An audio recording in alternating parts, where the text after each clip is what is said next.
What's up, everybody? Zach here. Hope everybody's enjoying their, what is it, Tuesday now? Yes, Tuesday night. Today we're going to be talking about the potential for the heavier, let me move this over here so I can see, for the heavier threat for um, winter weather, more or less winter storms this week. I'm going to let everybody get in here for a brief second, and then we're going to talk about a winter storm potential. Can everybody hear me okay? Kane, Pennsylvania is in the house. Thanks for being here. Once we get a decent amount of people in here, we're going to start talking about the winter storm this week. There's actually two systems this week to be worried about, including the threat for frigid temperatures across much of the northern half of the country. Okay, you can hear me just fine? Perfect. Let everybody get in here. Let me put my information at the top left here. That's better. Now everybody knows that I'm live, even though it's pretty obvious. Okay, so we're going to talk about the winter storm potential times 2. And what I mean by that is we're actually expecting multiple rounds of winter storm events this week. So what you're looking at in front of you is just a GIF of the active period between now and the end of this week. Okay, so pretty active. First, you have this winter storm right here across Minnesota, Wisconsin, Michigan for tomorrow morning through Thursday morning. And then starting, I think, Thursday afternoon or Thursday morning, you have another development of a snowstorm that trails up the East Coast right here. So we have a couple of pretty powerful systems that are about to target the United States. On top of that, you have a significant frigid Arctic air blast that's going to dip across and impact much of this region of the country. So like 60% of the country is going to be well below freezing temperatures. Let's go to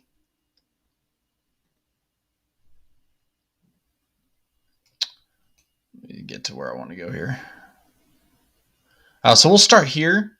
This is the snowfall outlook for tomorrow morning through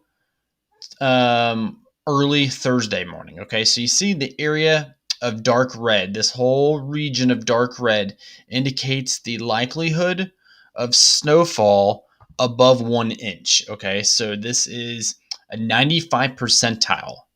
Okay, so 95% chance, which is it's going to happen, is what that means. 95% chance across the dark red that there's going to be at least 1 inch of snowfall tomorrow morning through Thursday morning. Okay, if we upgrade to 4 inches or more, it'll kind of narrow down some of the areas. So you have an area up here near Lake Superior in the upper parts of Michigan, in the upper peninsula of Michigan, and then upper parts of Wisconsin. And then you have a little sliver right here of areas that could see 4 to 6 inches of snow coming off of Lake Michigan. This is going to be a powerful system that kicks east with that low. So here's the low pressure system. It's going to kick and continue across like an eastern trek to Canada. And it's going to drop lots of lake effect snowfall here, and then lots of snowfall also lake effect up near Superior. This one being a little bit bigger of concern in my opinion. The reason being is, yeah, it's a smaller area, but the wind gust expected tomorrow is significant, right? So they're expecting anywhere from 40 to 50 mile per hour winds to be booking it off of Lake Michigan out of Wisconsin and then be impacting this area. So you're getting almost blizzard-like conditions. I wouldn't be terribly shocked to maybe get a blizzard warning in that area, but one has not been issued yet. Let's go to the Storm Prediction Center's website and we'll look up the current hazards so you guys can see what is going on in the country here. Actually, we'll go to Pivotal Weather and do that. I think Pivotal Weather is a little bit easier for It's like Weather Prediction Center for narrowing down the hazards map, because then we can target the Midwest. That's not what I meant. That's what I meant to do. Okay, so here is the current hazards map for the Midwest. Okay. Oh, I can close that now. I just now realized that was still up there. Okay. So this is the hazards map that is in effect right now for the upper Midwest, which is an area of concern for winter storm coverage. So anywhere in these reds up here, North Dakota, South Dakota, and then look a little patch of red right here in southeast Minnesota. Those are blizzard warnings. Okay, so what that's indicating is that this area has the potential to see heavy snowfall and blowing wind at the same time, right? So definitely going to be really strong. It looks like there's an interstate that runs right through here too in southeast Minnesota. That's your blizzard warnings. And then your pink over here is your winter storm warnings. Like I said, with those winds racing east, you're going to get some blowing snow, especially in this pink warning area right along Lake Michigan in the western portion of the state of Michigan. You're going to get a lot of blowing snow coming off the lake. I think they're talking 40, 50 miles an hour. Snowfall totals. Let's take a look at that. And then we'll get into the snowfall potential going into late this week across portions of the South again, and then into the Mid-Atlantic and Northeast. Again, these are all just computer models, so these aren't maybe dead on accurate with the snowfall totals. But here you go. You have a small region right in here. Okay, that's why those winter storm warnings are out in that area, right? So you have your 6 inches, 6.5 inches here, and then you have your heavy stuff up here. So pretty much matches right where the Weather Prediction Center is talking about seeing the heaviest snowfall, where those winter storm warnings are in effect. And then you also have blizzard warnings across southeastern portions of Minnesota, but a lot of the forecast models don't push for heavy snow there, which means that any snow that does fall, its biggest hazard is just going to be blowing. So that's its biggest. So the wind is more of a factor there in southeast Minnesota than the actual snowfall is. But then I'm more concerned about this area right here with those heavy winds booking it from the west. Now, actually, what we'll do is we'll pull up at ground level wind speeds, wind gusts, so that we can see how much they're going to be moving here when the snow is falling, which it would be the morning of probably somewhere right in here. Yeah, so you see this area of darker red, or that's where the heaviest winds are. So it's coming down, it's racing out of Minnesota, it's coming this way. I know it's kind of hard to see with my pink marker. Let me switch to blue. So you have your winds booking it from the west to the east. And then that heaviest area of snowfall expected on the lake effect, 33 mile per hour wind gust being reported at this time. I know I could go around and click on a bunch of other times, but it would take me forever to actually show you guys everything. But anywhere in this region right here, I would definitely expect to see upwards of 40 to 50 mile per hour wind gusts as the snow is falling. So definitely going to be dangerous conditions. And then even back west of here, you're getting 40 to 50 mile per hour wind gusts, maybe as max as 55 back in that area, as the snow is probably leaving this area. But still, nonetheless, you have snow on the ground, so it's going to be blowing all across the highways. It's going to be not a good situation for sure. Let's go to... So that is the Midwest, right? So the Midwest all the way through Minnesota, Wisconsin, Michigan has a decent snow chance. Really not heavy amounts of snow unless you live where the area where the lake effect is going to play a factor. So not a ton of heavy snow. It's north of Chicago, but still nonetheless snow. My big concern going into this week is going to be the same path from a few days ago. If you guys remember, I was doing a live stream about that snow event from a few days ago. Yeah, guys, I'll get to your questions here in a second. I'm going to go through all the forecasts first. Um, and then I'll get to everybody's questions. Um, we know that last week we were talking about the heavy snowfall that was falling across North Alabama. If you guys were here for that, we were talking about the snowfall that was trekking up again across like areas like Knoxville, Tennessee, all the way up through Virginia. That was only a couple days ago, if you guys recall. Well, that same area is under a threat again for heavy snowfall potential. This is according to the NAM. So you see a big pocket of snow start to go up here in parts of Missouri and Arkansas, southern Illinois. That's all heavy snowfall. And then what it's going to do is as time goes, it's going to continue east and northeast along the same route that the snowstorm the other day saw. Okay, so that does include, I saw someone's comment about Knoxville. That includes the Knoxville area. It includes Nashville, probably Lexington, Kentucky, Louisville, Kentucky, most of West Virginia. Pretty decent winter storm setting up. Let's skip ahead 3 hours. Now we're going into Thursday afternoon. This is about 2 o'clock in the afternoon Eastern time. You actually have snowfall being registered on the computer model as far north as the Chicagoland area. This includes Indianapolis now, Springfield, Illinois, Champaign-Urbana, Cincinnati, Ohio. You're now in the snowfall risk area. We'll get to totals here in a second according to the NAM.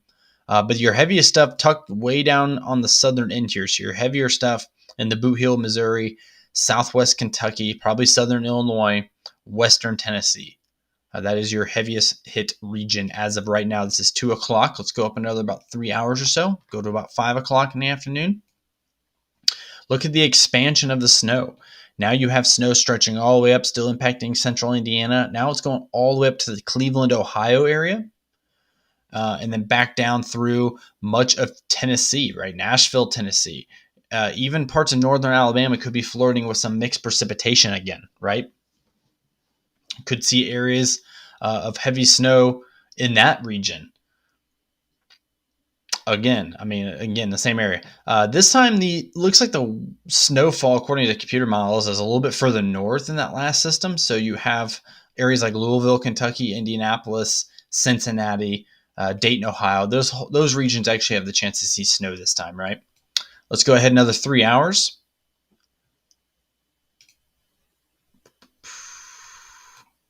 I think we're a little bit actually sooner now. It's about 6 or 7 o'clock Eastern time. So about 6 or 7 o'clock Eastern time, you really have a matured winter storm now. You have it stretching all the way from upwards of Fort Wayne, Indiana, all the way into Michigan, and then drenched all the way back down. There's that low pressure system. This is Thursday at 6 o'clock p.m. Eastern time, or 7 o'clock p.m., somewhere right in there. And now you have areas like Knoxville, Tennessee, eastern Kentucky, most of eastern Kentucky, all of West Virginia, and that system pushing towards the northeast, almost the same route, right across the Appalachians. Let's go ahead and switch over to the Mid-Atlantic map so we can see where this is going. Okay, so still on about 6 o'clock p.m. Eastern time, you still see that giant area of heavy snowfall. It's going to continue up the East Coast, right? Kind of on one of these treks. So like I said, some of the areas that saw that heavier snowfall a couple days ago, you're getting it again. I know that Interstate was at 95 in Virginia, was shut down for like 15 hours. Well, that same interstate's going to get impacted again. Let's go ahead and skip ahead about another 3 hours here. And the reason why I'm skipping ahead 3 hours is because the NAM only skips ahead 3 hours. You can't do hour by hour on the regular NAM. So now you have by about 9 o'clock p.m. Eastern, you have this huge area of snowfall potential across a really wide region. This is something that winter storms can do that thunderstorms can't do. Winter storms can take up a huge area of the country compared to thunderstorms and tornadoes where typically they're kind of in a centralized location. But pretty wide area for snowfall potential. I would still say the heaviest snowfall impacting back here and probably up the East Coast like this again, closer to that low pressure system. Right here's your surface low at the bottom of your screen. Yeah, you guys can see that. So really starting to impact Pittsburgh, Pennsylvania, Charleston, and West Virginia, getting into Virginia again. Now we go up to closer to about 11 o'clock at night, maybe midnight at this point, Eastern time. System continues. Now it's impacting a lot of the Northeast. We're talking areas like Philadelphia, Pennsylvania, Washington, D.C., upwards northern portions of Virginia, approaching the Delaware and New Jersey area, and probably impacting parts of New York City about this point, if this is accurate. Putting a lot of faith into this. And then by 3, 4 in the morning, your low pressure system's now over the Atlantic. And then you have just heavy amounts of snowfall falling across pretty much all of the Northeast. You're talking New York City now, still impacting Philly, Washington, D.C., Dover, Delaware, Trenton, New Jersey, that whole area. It's approaching Long Island, Cape Cod, and it continues. It's not done yet. It continues into the early morning hours of January 8th, which is, January 7th, which is Friday. Still continuing. Let's go another scan. Now we're in the late morning of Friday morning, and it's still impacting portions like Boston, Massachusetts. So it's a long track system. It's going to be a pretty good, if this is what happens, of course. Anything could change. Let's go to total accumulated snowfall just simply based on the NAM. So when you look at it on NAM totals, you actually don't see as heavy snowfall being dumped onto the familiar area as you did the other day, right? The other day we had, it was pushing 10 inches all the way up. This one, not so much, according to NAM anyway. You actually only have, as much as I can see, is maybe some areas here in higher elevations in West Virginia.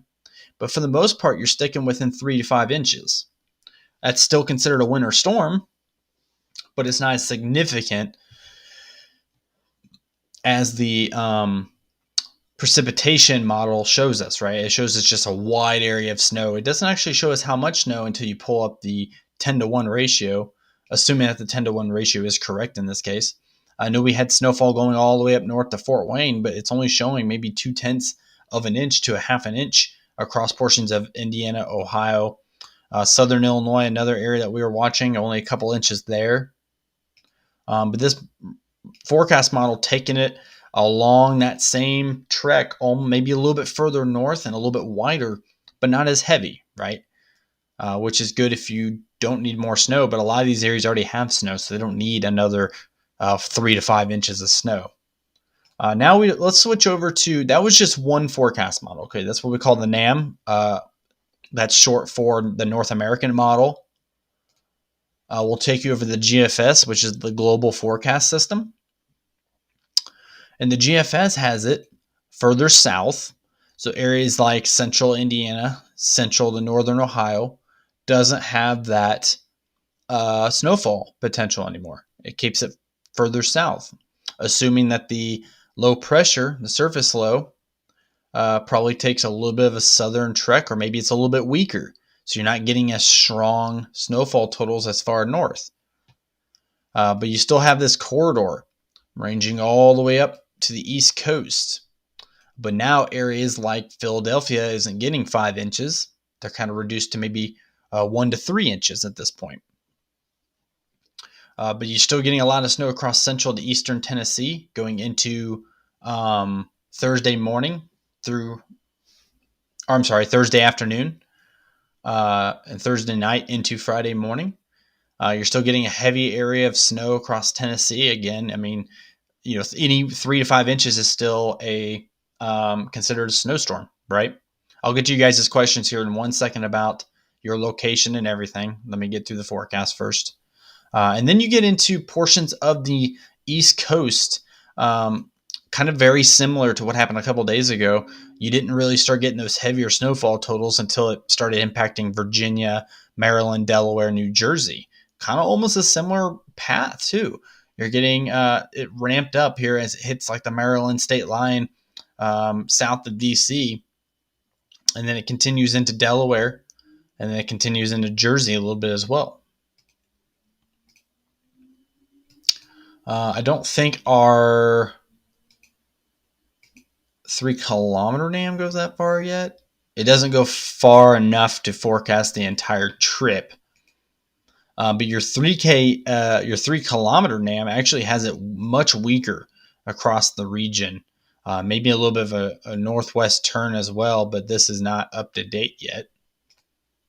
So that's the problem with forecasting winter weather. You see all these different computer models are spitting out different things, but one thing I've seen is consistent is this extremely heavy snowfall up here near Lake Michigan, north of South Bend, Indiana, kind of the west of Grand Rapids, Michigan, St. Joseph, Michigan area, right along the lake there. That's consistent with 5 to 7 inches. Every model is showing dark purples in that area where there's winter storm warnings, and that's exactly why there's winter storm warnings. There are no winter storm warnings or watches that I checked last that are in effect for this region. So they're holding off on that because of the inconsistency in the models. If you like snow, you would want to see the NAM, the regular NAM, be correct because that shows the greatest amount of snow over a wider region. But however, if you're not a fan of snow, you're kind of liking the GFS. You're liking the 3 kilometer NAM right now. Just kind of weird, you know. Not really sure what it's going to do. Before we get to questions, I'm going to get you guys' questions in a second. I promise. You guys know me. I like to answer questions. But we need to check a couple of other things first. First thing we need to check is the bitter cold that is expected. We're likely going to get extremely cold Arctic air to blast south from Canada. And I keep looking over here because that's where I'm used to my camera being, but I'm using this camera right now. We're expecting some really cold temperatures forecasted for a wide portion of the country. Let me go to like the coldest hour here so we can show you. I think it's a little further back. I think I went too far.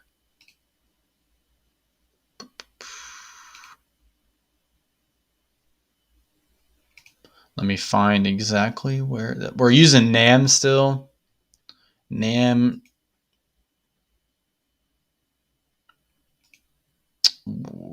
Let's go to GFS instead. I think GFS is a little bit more accurate when it comes to temperatures. That's a little bit better. Let me go to Thursday morning. Look how cold the temperature gets as far south too. First off, look up north. Imagine living in Canada. You're looking at negative 35, negative 41 up here in Canada. That's ridiculously cold. That's like a huge pass for me. I'm not about to do that. But you see this giant Arctic mass dip low all the way across a really, really wide portion of the country. Areas like Oklahoma City, 27 degrees. Not really used to that kind of, well, I guess you kind of are, but Oklahoma's kind of cut off. But areas like Central Texas, 41 degrees. That's pretty cool for that region. Let me skip ahead another hour here and see what we got. The coldest time of the day is usually right before the sun comes up. If you guys didn't know that. A lot of people think the coldest time of the day is like 1 or 2 in the morning. It's actually right when the sun is about to come up. So 5, 6 in the morning. So here's about 5 or 6 in the morning. You see this giant, oops, I just pulled a giant sounding for no reason. Yes, I know. That's not right. So you see this giant polar vortex air mass dipping well low of the center portion of the country, right? Areas like Amarillo, Texas, 15 degrees. Wonder the last time that Amarillo, Texas had 15 degrees. Oklahoma City, 20 degrees. As far south as Dallas, Texas, looking at 39 degrees. It's going to be pretty chilly. Okay, and that's without wind chill. Okay, this is just standard temperature at ground level. That's what AGL means up here, at ground level. This is not with wind chill. We'll pull wind chill here in a second. So you get these giant negative temperatures that dip across the country here in the dark purple. Right, as far south as maybe Davenport, Iowa, -1 without wind chill. Looking back towards the other portions of the Midwest, 18 degrees in Indianapolis, 10 degrees in Chicago, 4 degrees in Des Moines, Iowa. Super cold temperatures. Of course, this isn't like a shock at all. Like, this is pretty normal. Now let's look at wind chill. Now look at this. This is wind chill, okay? This is wind chill going into really early Thursday morning. -47, -54, -58 up in Canada. And that's going to push southeast on Thursday morning. So when you wake up to go to work, you're not going to love your life, I promise you. Especially if you live anywhere within this blue line right here. You are going to hate your life when you get up for work on Thursday morning. So you have as cold as -43 degrees across portions of North Dakota and Montana. And then you're dipping south into Iowa, where you're still hitting -14, -17. Indiana, Chicago, -5. As far south as Wichita, Kansas, -3. Extremely cold temperatures. Amarillo, Texas, 0, right at the 0 point. OKC is at 5 degrees. What is the coldest? I'm curious. What is the coldest temperature you guys have ever experienced? For those who live up in the upper Midwest, you probably have felt pretty cold temperatures. But I'm curious, what's the coldest temperature you have ever experienced in your life? And where were you as well? -30 degrees in Montana. Yeah, really, really bad. Chelsea asks, what about Indiana? Any snow heading this way? It depends on what model you ask. Some models have snow pushing as far north as Fort Wayne. Some models have it sticking further south. -20 in Kentucky with no power. Okay, that's pretty cold. I remember documenting an ice storm back in Kentucky back in like 2008, maybe. If you can recall, there's a huge ice storm down there. The coldest that Brandon's ever felt is 18 degrees in South Carolina. That would be pretty cold for South Carolina. -15 degrees in Bangor, Maine. -17 in Wisconsin. All of these could be broke, by the way, on Thursday morning. -16 in Pennsylvania. 2009. Okay. Yeah, I remember. It was close. I remember documenting that storm. I was still in high school, but I remember taking a trip down south with some relatives because we had relatives that lived outside of Lexington, and it was the next day when it was like 50 degrees outside, so everything was melting. But there was so much ice that there were still icicles hanging from the trees, even though it was 50 degrees outside. -20 in Kentucky, -15 in Georgia. So you guys have experience with colder temperatures. My coldest temperature I've ever felt was -30. I think maybe 2018, we had that huge polar vortex impact a lot of the country, and it brought like -30 degree temperatures. But this could be broke. If you have, I saw a couple people from Wisconsin saying like -5. If you've never felt colder than -5, that record could be broke for you going into Thursday morning. Gil says -38 wind chill in Edmond is the coldest he's ever felt. Man, that's crazy. -15 in Indianapolis with no power. Yep, that would not be fun. That's my biggest fear, is like having no power, because I live in an apartment, so I don't have a generator to use. But that's my biggest fear, is like power going out and an absolute freeze. So I have tons of jackets just in case that happens, or I'll go sit in my car and let warm up in there.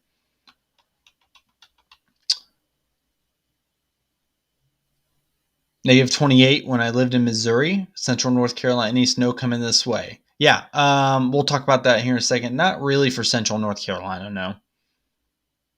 Northern Virginia, got another snow threat coming your way. We'll get back into that here in a minute.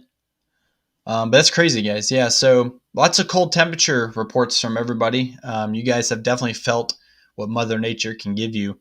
But definitely a huge drop in temperatures expected going into Thursday morning, Wednesday night, Thursday morning. If you have to get up early for work, like 4 or 5 in the morning, make sure you start your car. Don't go straight to your car and then try to start it and drive off. Not only is that terrible for vehicles, I'm pretty sure it's terrible for vehicles, but it's terrible for you too. You have to deal with that cold even longer. So if you remember, try to start your car, especially if you live in the negative 40s that are expected across portions of North Dakota and that area. -5 in Southeast Virginia. Man, that's some cold stuff. Yeah, okay, David says -49 degrees in northern British Columbia, Canada. Holy cow. I think British Columbia is what over here? That's British Columbia. That's cold. That is really cold. Okay, so 1 minute or so. Okay. I know you're not supposed to like get into a car that's been really cold and start it and just like immediately hit the gas. I know that's like not good for the car. It has to like idle for a second, for a minute or two. Okay, that is BCA. I'm still working on my Canadian geography. I'm pretty good at geography, but still working on my. I know like Vancouver, British Columbia. Like Vancouver's down in here. Anyways, yeah. So extreme cold temperatures, right? I saw someone ask questions about the Mid-Atlantic again, and snowfall totals and snowfall prediction. We kind of just got done talking about that. From here on out, I'll kind of touch on some areas. I'll actually pop over to the hazards map again. This is the Midwest hazards map right now. Let's go back to the national. I want to see what all the hazards are right now. So there's actually wind advisories out from my house. I didn't even know there's a wind advisory in effect. There's actually a wind advisory out for portions of central Indiana, Illinois, Ohio, back over to Nebraska, Iowa. Probably this entire region right here is under some type of wind advisory as well. Here's blizzard warnings. But as you notice, the area in which we're just talking about, where the snow is supposed to start, according to some forecast models, there's no winter storm advisory or watch. There is, however, a winter storm advisory. I think that's an advisory. Purple. Yes. There is, however, a winter storm advisory out across portions of the Northeast. This includes portions of northern to eastern Virginia, all of Delaware, portions of Maryland, eastern Pennsylvania, all of New Jersey, New York, winter weather advisories. Shockingly, there are no winter weather advisories tucked back in here yet. I'm wondering if they are kind of ruling with the GFS and maybe of a lesser snow outcome across areas like Tennessee. You guys are also kind of used to the snow through here, so that, and there's already like 8 inches of snow on the ground through there, so they might not actually issue winter weather advisories through there. But lots of wind expected anywhere from the Ohio Valley all the way through here. These are blizzard warnings up here. So on top of the negative 40-degree temperatures, you have blizzard warnings in North Dakota. Cold, cold, cold stuff. I think this is a red flag warning back here in Texas, so no lighting any fires if you live in the Texas Panhandle or eastern New Mexico. Let me answer some questions here. That was for freezing rain on the East Coast. Yeah, we can check freezing rain. See what models are saying with freezing rain. I don't think I went over that. I'm not seeing a lot of hold on. I'm not seeing a ton of freezing rain potential there in the Northeast on just this forecast model. There are some back here in higher elevations across Northeast Georgia. Let me actually look at total accumulated ice. Yeah, again, not a lot. Let me check other models, forecast models. A lot of cell phones use the GFS, like cell phone. Still really no freezing rain accumulation back here.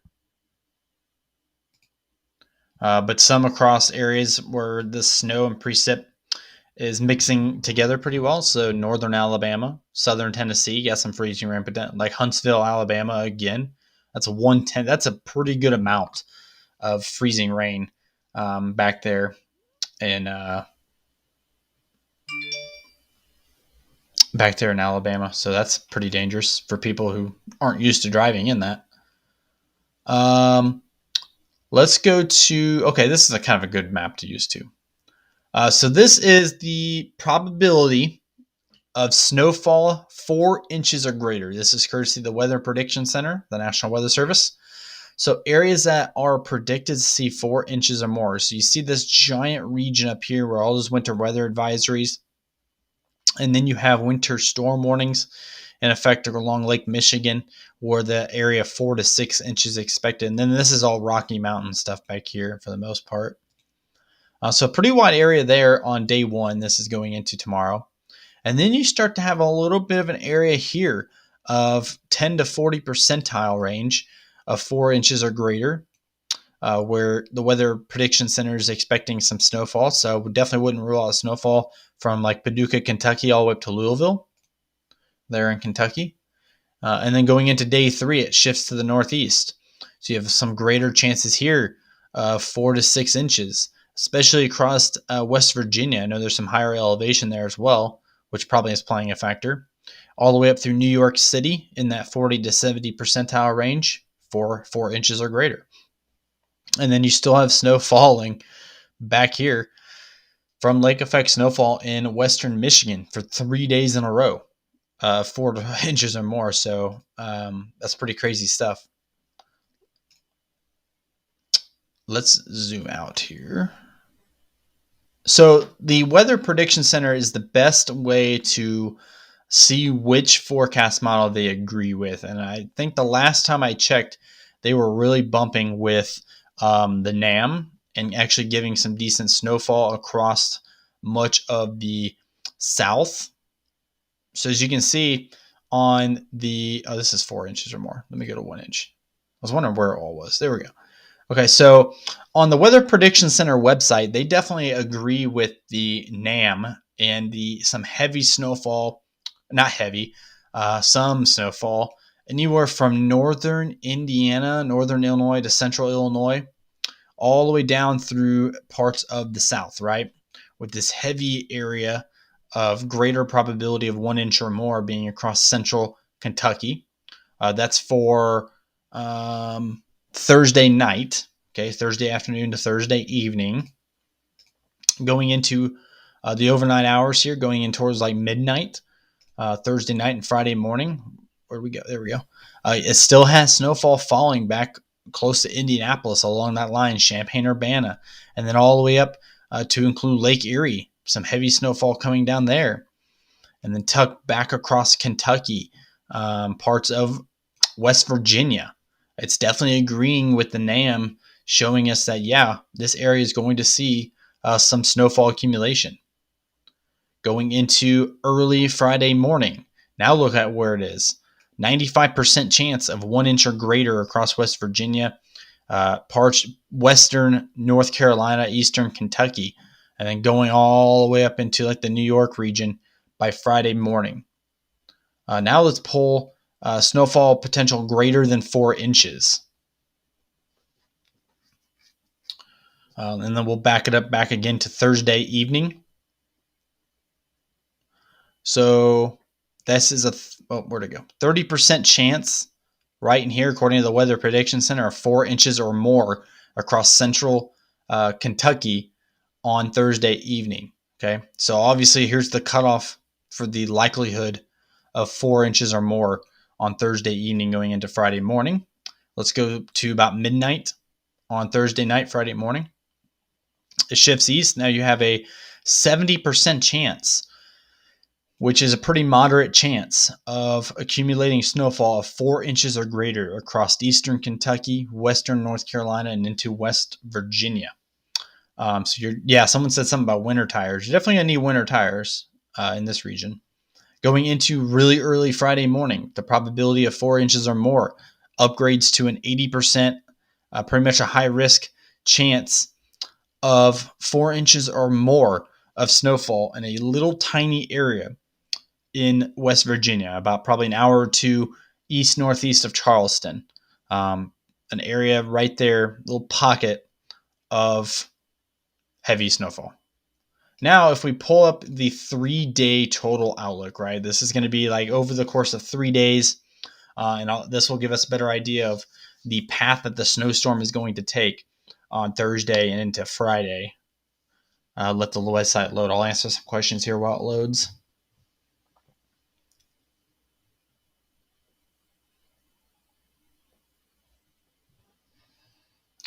Alabama looks to, I don't know, once this loads, if it does load, it's like taking forever right now. Um, I'll kind of show you the overall forecast map there for like the south area. Come on, what is going on with this thing? Weather Prediction Center's website is froze. There we go. Okay. Oh no, because now it's not where I want it to be. Okay. 72-hour probability, right?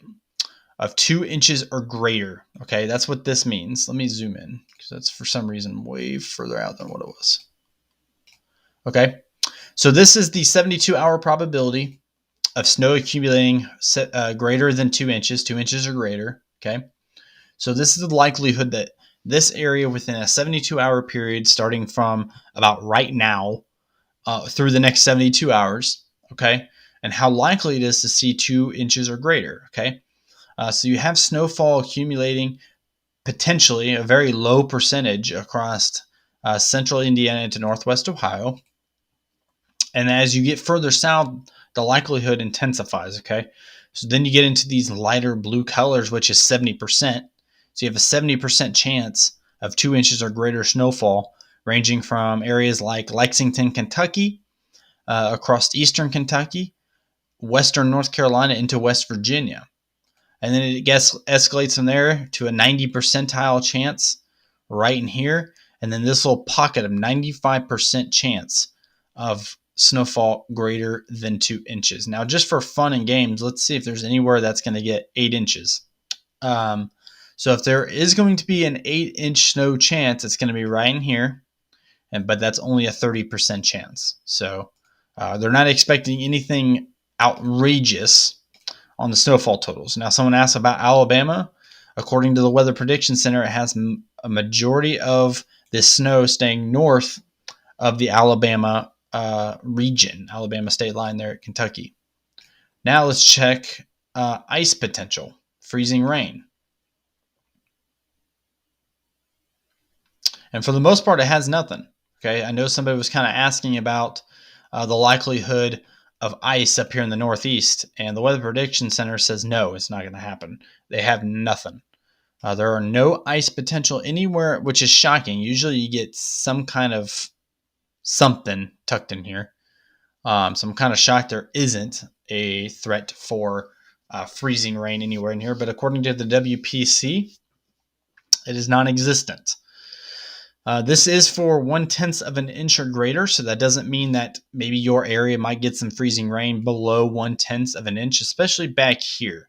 Northeast Mississippi, northern Alabama, northwest Georgia, Tennessee, where forecast models were pushing. And then it was also showing an area up near New York City for some low freezing rain potential, but nothing major, according to the Weather Prediction Center, which is good because ice is far worse than snow. Anybody who's ever had to drive in ice knows that they would rather have snow. Rhode Island, I don't know if you were just in here, but we just had the snow map up. Let me see here. Over the next 72 hours, looks like Rhode Island's got a pretty good chance of seeing some snow here. You're up in the 70 percentile area. So you should get some snow, more than 2 inches at least. I can pull up the 4-inch range, and that only drops to about 50%. So you might see some 4 inches of snow as well through that area. And then 8 inches drops it to about 30%, 20 to 30%. So not too likely that you'll see 8 inches or more, but you could definitely see 4 inches in that area, and you'll definitely see at least 2 inches, according to the Weather Prediction Center. Brent, I don't know what you're talking about. 0.10 to 0.1 expected tomorrow morning. Guys, this is straight from the National Weather Service. So it doesn't matter what your phone apps usually say. This is straight from the meteorologists at the Weather Prediction Center. These guys are doctors. They know exactly what they're doing. So a lot of times your phone apps, and that's a big problem with today's society, is that they don't understand how phone apps work. Your phone apps use computer models, okay? They're not actual detailed forecasts. They tell you what the models are showing on computers, okay? But it's up to the meteorologists to take those computer models and break them down using science and atmosphere conditions and stuff like that. So it's a little bit more detailed than a cell phone app. So it's a little bit more accurate too. I've never got on the weather prediction website and then be wrong by much before. Will this be enough snow to be off of school from Friday from on Long Island? Ooh, I don't know. It depends how the schools do there. I'm not sure how strict they are, but Long Island's kind of weird because Long Island, part of it is in the 70% or 60% range, and then the very eastern portion's in like the 10% range. So anywhere probably on the eastern portion of Long Island, not likely that school will be canceled. But if you live closer to the city, then I would say your chances of school being canceled are a little bit more likely. I'm good, Taylor. Thanks for being here. In Maryland, PG County. I don't know where that is. I'm sure it's short for something, but you can see here's Maryland. So wherever Maryland is, right?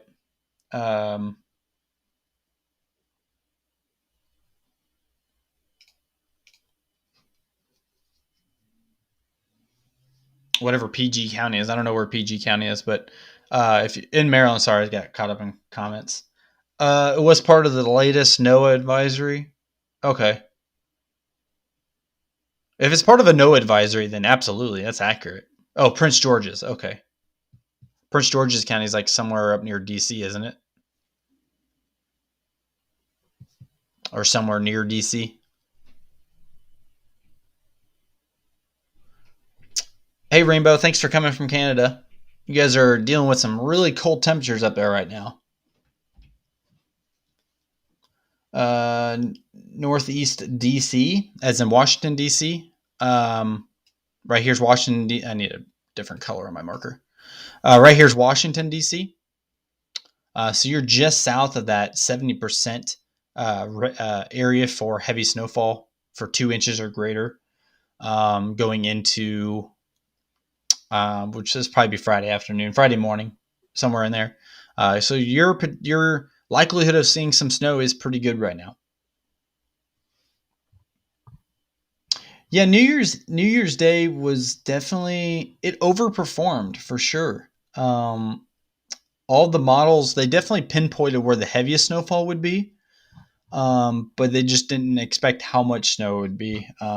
National Weather Service had it pretty much down to area, but the totals kind of overperformed. I know that Huntsville, Alabama got like 5 inches, and they were only supposed to get like 2 to 4 or 2 to 3 or something like that. So they got a couple more inches, which happens a lot with winter weather. It's really hard to forecast. I want a taco too, man. Tacos sound good right now. How much snow for the Pittsburgh area?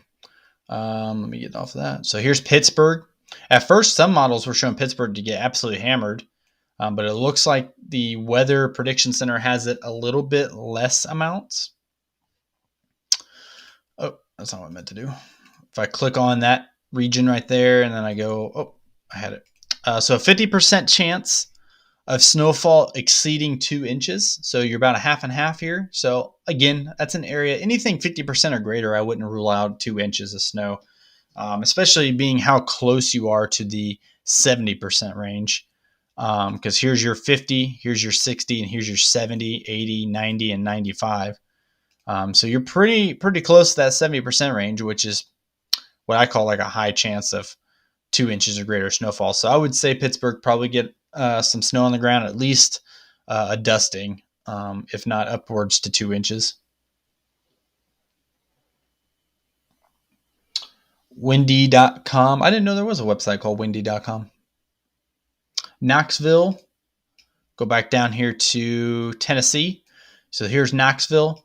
Again, an area that is right on the border of seeing 2 inches or more snow, but then also may not see it. So it's kind of in that really close range. You can tell by the layers that it's tucked in. It's actually half the city looks to be in the 50 or 40 to 50% range, and then half of it's in the 30 to 40. So it's kind of hard to tell whether Knoxville will get a lot of snow. I would assume that they would get at least an inch, upwards to 2 inches in that area, especially in higher elevation.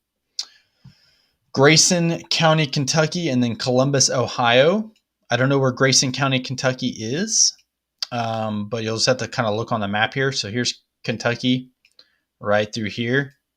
And then much of eastern Kentucky has that greater chance of heavy snowfall. And then Columbus, Ohio, right up here, a little bit less chance. I would say probably just a dusting for Columbus, Ohio, unless the storm kind of overperforms. And of course, this could be changed by tomorrow as well. I'll get back on here tomorrow. We'll do another update. But this is just as of right now. This is the data that we have over the next 72 hours. This is what's forecasted. So Columbus being pretty far north of that heavier stuff, I would say probably a dusting, and that's about it. Sunday, Dixon, Tennessee got 3 to 5 inches. A lot of these areas are seeing the same threat for snow again. Dixon, Tennessee being a little bit further west over in Tennessee, maybe not as great. You probably won't see 3 to 5 inches again. I'd be shocked if you did, but then again, I wouldn't be shocked. But that's more of like a 1 to 3 inch threat back there. But a lot of these areas saw heavy snowfall just the other day. DC, yeah, again, it's in that area of the potential for heavy snow. I would say at least 2 inches, 2 to 4 inches. Pennsylvania, Virginia, DC, I already just answered that. Pennsylvania, again, that's a pretty big state. I had to narrow down a location here. Same with Virginia. But here is Pennsylvania. So if you live up near the lake, you have a pretty good opportunity to see some lake effect heavy snowfall. If you live anywhere from the south and southeast portion of Pennsylvania, you have a greater chance of seeing heavier snowfall. Northern Virginia to Pennsylvania. So here's Northern Virginia to Pennsylvania. Pretty good chance of seeing some heavy snowfall in that region. We can go to 4 inches or greater. It's still showing at least 30% chance of that. But of course, the heavier snowfall is still tucked back here in West Virginia. But anywhere in the Northern Virginia, southeast to southern Pennsylvania area could see the potential of 2 to 4 inches of snowfall, maybe pockets of heavier snowfall. I wouldn't be shocked if somebody reported to me on a live stream one day saying 5 inches in like Harrisburg or Philadelphia. Harrisburg and Phil. I just said Harrisburg and Philadelphia too. Harrisburg, Philadelphia. Wouldn't be surprised to see 5 inches of pockets, but mainly a 2 to 4 inch threat. Yeah, don't put away your snow shovels just yet if you live in this area. That's for sure.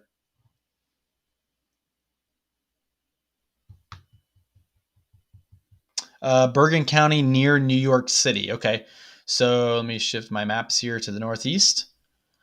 So here is New York City. I'm not sure how close to Bergen County you are, but this whole region, anywhere, especially west and north of New York City, has the greater chance of seeing some heavier snowfall on that. So even upwards into northern New Jersey and then continuing to the northeast, we're pushing 60 percentile for 4 inches or greater. So definitely a good chance of 4 or 5, maybe upwards to 6 inches tucked in that region, which is west and north of New York City.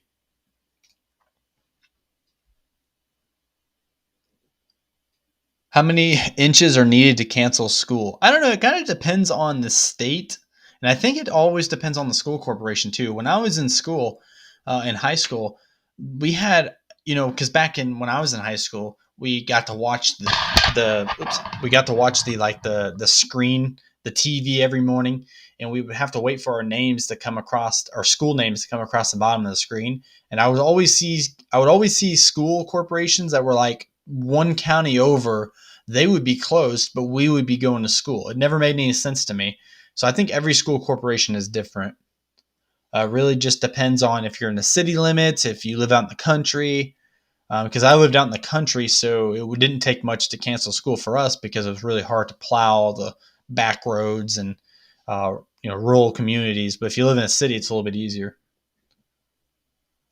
Upper Peninsula of Michigan. Yeah, definitely a lot of snow potential over the next 72 hours.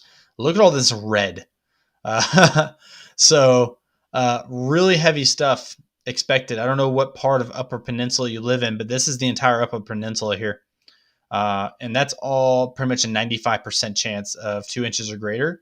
And if we skip ahead to 8 inches or greater, especially up near Lake Michigan, there are guaranteed going to be 8 inches of snow. That's a 95% chance. And then again, right across Lake Superior down here near Marquette, that's another 95% chance. So guarantee. Let's go to a foot of snow across the Upper Peninsula. So if it's going to be a foot of snow, you have an 80% chance to see 12 inches or more um, going into Lake Superior right along the lake there. But definitely a really considerable snowstorm threat across a lot of the Upper Peninsula of Michigan. Definitely be ready to get just lots of snow. And then it extends all the way down to include much of western Michigan. Actually, I would say all of western Michigan across much of the lake shores there along Lake Michigan. So definitely a lot of snow potential up there. It's pretty significant. Even looking at the 2 inch potential, it maxes out across that region. Tyler asks, can this storm intensify? Absolutely. Any winter storm can intensify at any moment. It really depends on the weakness of the low pressure system. The lower the millibars on the low pressure system there are, the greater snow potential you have. The higher the millibars, the less snow potential you're going to have. So if you get a low pressure system that drops like a 950 millibar, which is crazy, you can just get dumped on with snow. I'm not sure what the forecast is calling for in regards to this. Let me look up precip rate. Oh, I'm all the way to Saturday. I was like, what's going on here? Let me see if we can get a low pressure system on the GFS to pop up here and kind of give me an idea of what millibars it's going to be. It looks like it's not going to pop up for me. So you got a 1012 down here over Alabama. You guys can't see that. You have a 1012 millibar over Alabama on the GFS for Thursday afternoon, and then it goes to a 1010. So that's pretty high, right, for snow events. That's why you're not getting a crap ton of snow totals across Tennessee, Kentucky, West Virginia, North and South Carolina. That's why you're not getting a lot of snow. That's a pretty high millibar, low pressure system. But if this drops from like a 1010 to like a 990 or even 1,000, you have greater potential for snowfall totals in the region. So it really just depends on what happens. Sometimes it comes down to like the day of.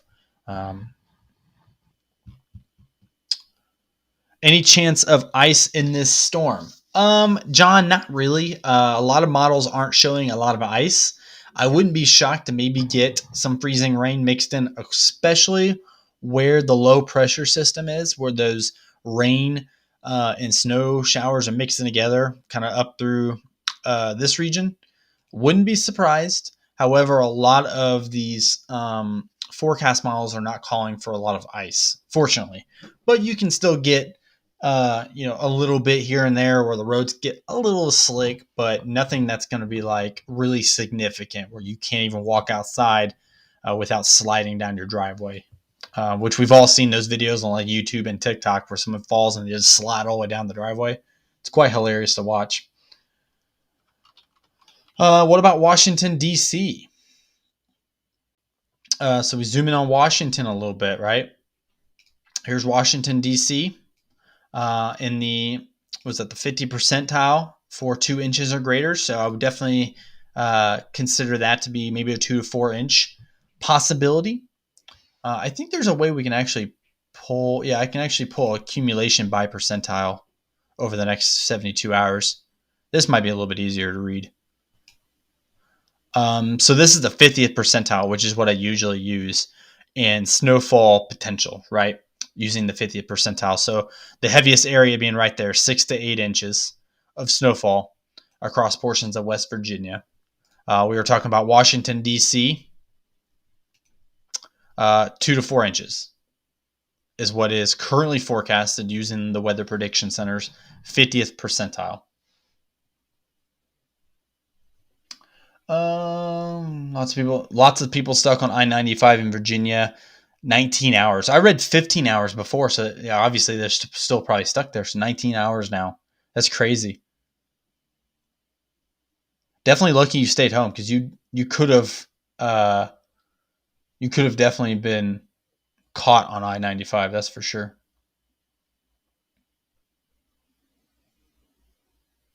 Knoxville, Tennessee, way down here. It looks like it's kind of outside that significant range. It looks like a 1 to 2 incher. So right now, just according to the Weather Prediction Center's outlook, Knoxville, Tennessee, right here, is in the 1 to 2 inch range, but it's close enough to that 2 to 4 inches that I wouldn't be shocked if you got 2 to 4 inches. Excuse me. Wow. Connecticut. Let's scroll up to Connecticut. Connecticut, I know, is getting hit pretty good here. So a lot of Connecticut has the chance to see some accumulating snowfall using the 50th percentile model. They're calling for 4 to 6 inches right now through the Weather Prediction Center for that area. I do know that the Northeast has a greater chance of seeing that 4 to 6 inch range just simply based on the latest runs. And then you got like Montpelier, Vermont, east of there into like New Hampshire. You're looking at 6 to 8 inches. And then, of course, over here on the lake as well, heavy chance. Look at Michigan, though, purple, all the way up towards, let's see what towns this is, north of Muskegon, if I pronounce that correctly, in Michigan. They're looking at some really, really heavy chance of snow. I mean, hold on. Come on. There we go. Look at that. 15 to 17 inches, or 15 to 18 inches is what is expected along Lake Michigan tomorrow. That's crazy amounts. And then blowing snow, I would be shocked if there wasn't a blizzard warning somewhere in that area tomorrow.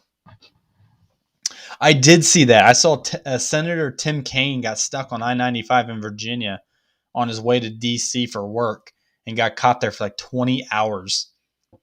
I did see that. That's pretty crazy stuff. Winston, I don't know where that is. North Carolina.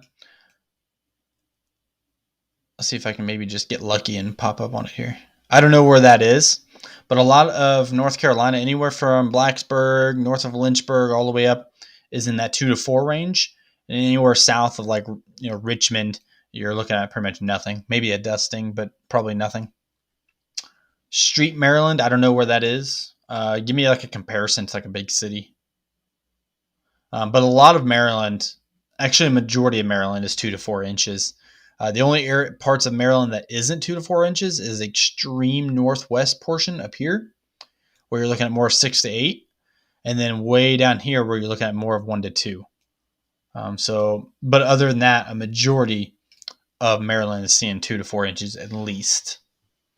And this could change as well. This is just what is showing right now on the Weather Predictions website with their forecasting. I'm just giving that information out. I mean, they're the experts. They know what they're doing somewhat. I can get rid of state border. Oh, that's cool. And so I just like to relay that information to you guys. I like to break it down where you guys can understand it as well. Albany, we'll do Northwest Tennessee first, and then we'll do Albany, Kentucky. Northwest Tennessee, it looks like you're pretty much out of it in the next 72 hours. I still would expect 1 to 2 inches just because that's where the snow is expected. Where was the other place? Albany, Kentucky. I don't know where that is. You have to kind of give me, when you're naming towns, kind of give me like bigger cities. I'm not from those areas. Or just name a general region of the state. That way I know. Southern Indiana near Louisville and Kentucky.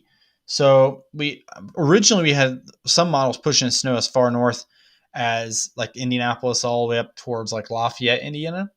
But that's not going to accumulate much. The greater chance for at least 2 inches exists along this line from anywhere from southern Illinois, southern Indiana, And then that area you could see, depending on which part of southern Indiana and Kentucky you're in, they have southern Indiana pretty much in the 1 to 2 inch range, and then most of central to eastern Kentucky is in that 2 to 4. Someone tweeted that all students will be virtual for the next 2 weeks. Is it for like COVID or is it for snow? Is there a chance of the storm getting stronger? Yeah, someone asked that question not too long ago. Absolutely. There's a low pressure system that's going to be booking it from about northern to central Alabama. It's going to book it this way. The low pressure system right now hits at 10 millibars. If it goes down to like a 950, or not that low, but like a 990 millibar or 1000 millibar, you get better chances of snow when the pressure is the lowest. 30 miles northeast of Baltimore. Okay, thank you. Let me go into Baltimore now. I know where Baltimore is. So you're in that. So probably in this region right here, you're in that 2 to 4 inch range for um, the snow event. I think this is for. I keep getting my days all mixed up. This would be Friday morning, Thursday night, Friday morning. You're in that 2 to 4 inch range. Yeah, there's also supposed to be really cold temperatures as well, guys. I mean, they're talking negative like 40 degrees in North Dakota, and then like negative 10 all the way through portions of central to northern Illinois. I know like areas like Chicago could see -5 to -10 with wind chill, super cold temperatures. Long Island, Long Island's an interesting one because the eastern portion of Long Island has only maybe like a half an inch to 1 inch, and then the closer you get to the city, the more snow you get. So if you're in like New York City region on Long Island, 2 to 4 inches. You come out of it a little bit, you go to 1 to 2, and then the further east you go, the less you get. Yeah, definitely cold. Uh, those type of temperatures, you can get frostbite in a matter of a minute. Um, it's definitely not a joke. You want to bundle up. Um, and if you have to go to work in those temperatures, which I know a lot of jobs will shut down for the day if it's supposed to be really, really cold, at least the ones I've worked at before. Um, but if you have to go to work, you have to bundle up, start your car, let it warm up. Southern Ohio. Did someone ask about Southern Ohio? It's in the 2 to 4 range, depending on how far south you are. If you're up further north, it's more of a 1 to 2, and if you're anywhere in the Columbus, you're looking at like 0 to 2 inches, like a dusting. I see people comparing like snow events a lot. I haven't been able to like experience a really good snowstorm. I haven't really been able to experience like the 1993 blizzard type of deal. I think I was alive for the blizzard of '98, but I don't remember it because I was young. Um, Boy, I'd be curious to hear about that again. You know, like a blizzard of 22 type of talk. The mountains of East Tennessee. The mountains are always getting snow there in East Tennessee, but this time it looks like they dodged a pretty good bullet, depending on how far northeast into the state you are. But areas like Knoxville, you're getting a dusting. And then the further northeast you go, like Bristol, Tennessee, it kind of becomes a 2 to 4 inch range. So right here, the probability of receiving no more than 2 to 4 inches of snow is equal to your chosen percentile, yada, yada, yada. So we're using the 50th percentile. So they don't expect more than 2 to 4 inches in that area. Yeah, that like a 78 blizzard, that's another one. The 98 ice storm, the 93 blizzard. Do I like snow? Not really. I'm not a terribly huge fan of the snow. It's like a love-hate relationship with me. Like I work from home, so I'm okay with it snowing. But when I worked outside of my home, I hated it because I hate going outside in the snow. I just can't stand it. It's slick. Um, Everything's covered in snow. It makes your shoes dirty. I just hate it. Makes your car dirty. But for like recreational use, I do enjoy it. I like going sledding and snowboarding, and I like watching it fall if I know I don't have to go anywhere, or if it like doesn't knock out power. I like the thought of snow. I just don't like dealing with it. If that makes any sense. And I work in the media. I'm a storm chaser professionally, so when I'm not doing YouTube stuff, I have to go out and cover it. So I tend to find myself driving in it quite a bit. Southern Delaware. Do you guys like snow? How many people in here enjoy snow for real, though? I'm curious. Southern Delaware seems to be pretty good. Probably a 1 to 2 incher duster from just looking at this model. I'm curious to know how many people actually enjoy snow. Like, how many people want to see snow every day of the year or winter, you know? Got lots of yeses coming in already. Yeah, see, that's exactly how I am. I love it when I can stay home. If I can stay home, absolutely. You can snow all at once. I don't care.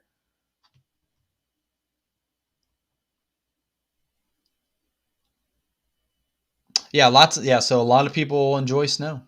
Yeah. I haven't seen okay, Vicky said no. Okay, thank you, Vicky. Finally somebody agrees with me. It's not that I hate snow because I don't hate snow. It's the inconvenience for me. I know I see people all the time like, man, I wish I could move to like the mountains. I want to move to the mountains and whatnot. North Alabama, I think you guys are dodging this one. Yeah, it looks like it's staying pretty north of you, so you guys should be good on this round. Probably some rain, because anytime you get a really big winter storm happening up here, you get a low pressure system down here, and it's packing some rain. So you guys will probably get rained on. I'm sure you're Alabama. Am I always streaming weather? Whenever there's big events happening. So also, if I'm not chasing, because I'm a storm chaser at heart, so I go out and I chase tornadoes and cover extreme weather. But if for some reason I'm not going out, um, then yes, I will stay home and cover it. I also do a lot of like video briefings, like we're doing right now on forecasts and upcoming events. But most of the time, my live streams will be storm chasing live streams. They won't be forecast live streams or any type of weather coverage live streams. However, the last week or so, I've been doing strictly Southern Ohio getting hit much? It just depends on what portion of Southern Ohio you're in. 2 to 4 inches is the current forecast for that area. As of right now, could change.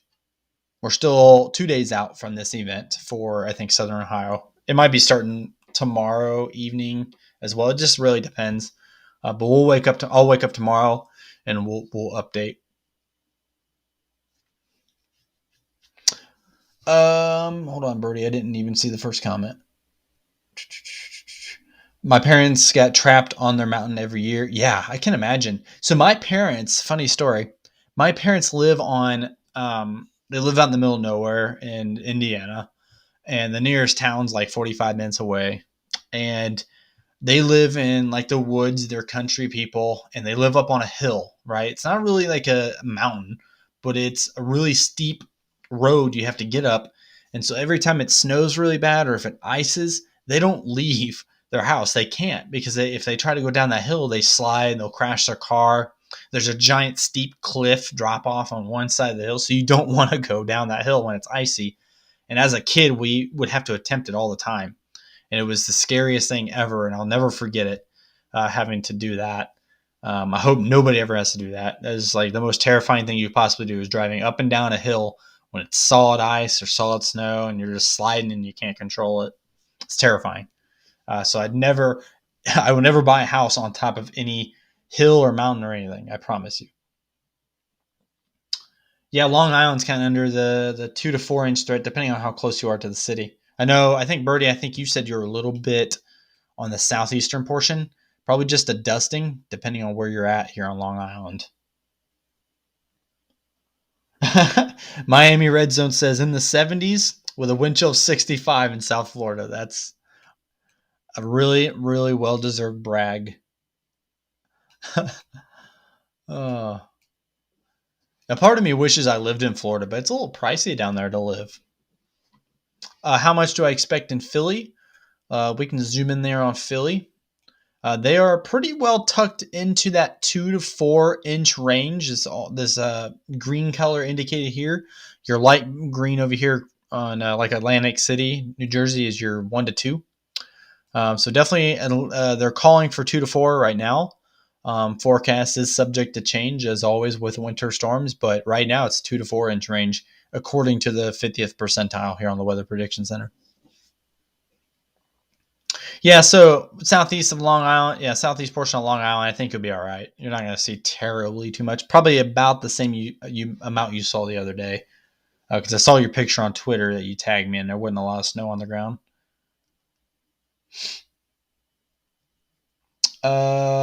Give me a major. Was that Linear? How do you pronounce that? Ligonier, Pennsylvania. Give me like a major populated area in the region, in the area. I guess I could just Google all these town names, but I'll take some cold weather. But it's never snowed here in Dade County, Florida. Back in '77, South Beach had flurries. Okay, so it's been 40 years or so, more than that, 50 years since the last time that Dade County, Florida has seen some snow flurries. It's crazy. Mm-hmm.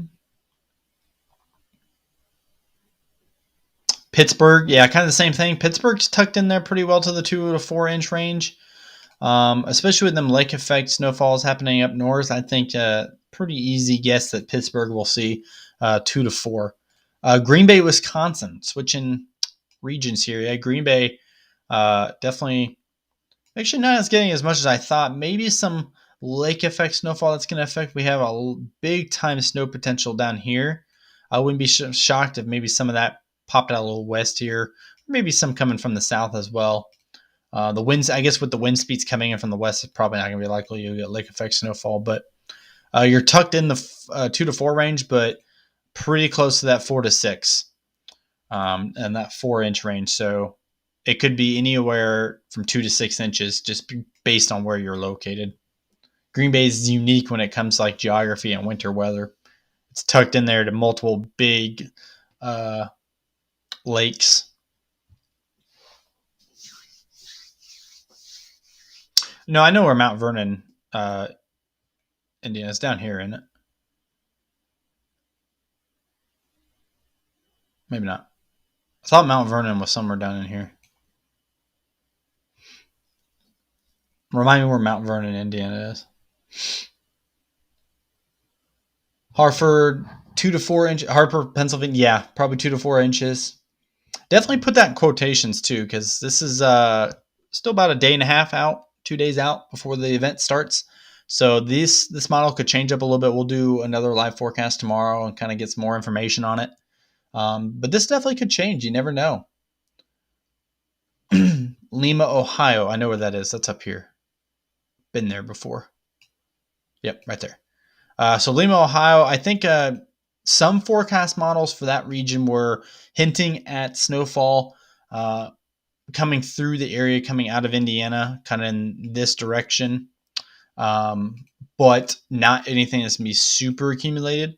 So I would say probably just a dusting, upwards of 2 inches. 2 inches being the highest amount in that area, but nothing significant. Central New Jersey. Central New Jersey is mainly under that 2 to 4 inch threat, anywhere from Vineland north, including Trenton, New Jersey, and then a little pocket of random 4 to 6 inches there. That's kind of random, but for the most part, 2 to 4 inches. South Carolina. Looks like it's pretty much dead. I think there's a rain potential in South Carolina.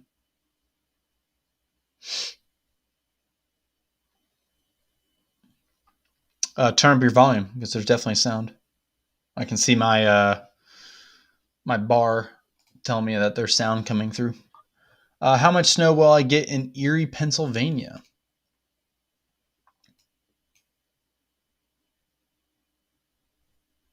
So Erie, Pennsylvania is going to get some of that lake effect snowfall. You're actually the first person that's commented about lake effect or any type of lake effect snowfall. So this is a pretty decent region of that potential. Really being over right over Lake Erie, you're looking at 8 to 10 inches, and then as that lake effect comes south towards Erie, you could get 6 to 8 inches according to this forecast model. So I would say at least 5 inches, and then you're pushing 6 to 8 inches with that lake effect. So definitely some decent snowfall accumulations could be expected up there in the upper parts of Pennsylvania, right on the lake. Nashville and Memphis, Tennessee's. I don't know why I said Tennessee's. Nashville in that 1 to 2 inch range. Memphis, you're pretty much good here. However, I wouldn't be shocked to see some dusting anywhere because the snow event that is what we're taking, it's going to start back here. Okay. So as it moves up this direction, anywhere from like Memphis, Little Rock, the Boot Heel, Missouri, as the storm system starts to go, you could probably get upwards of 2 inches right in this area, but nothing like super crazy, right? You're not going to get like a massive amount of snow, probably just a dusting. The Great Lakes affect me. Yeah. So like South Bend, Indiana, for sure.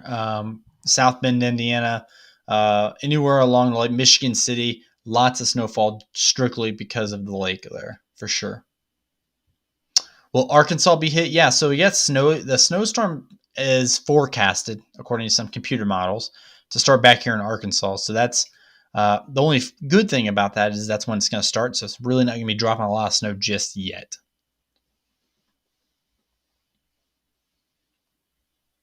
What time will I be streaming tomorrow? Probably about the same time, depending on when the snow gets going. I like to go live right when the snow is kind of starting to pick up. So probably when it gets into Eastern Tennessee and West Virginia and all that, that's when I'll go live. It could be, I'll probably do another forecast vlog like I'm doing right now tomorrow afternoon sometime with an update, probably 4 o'clock if I had to guess.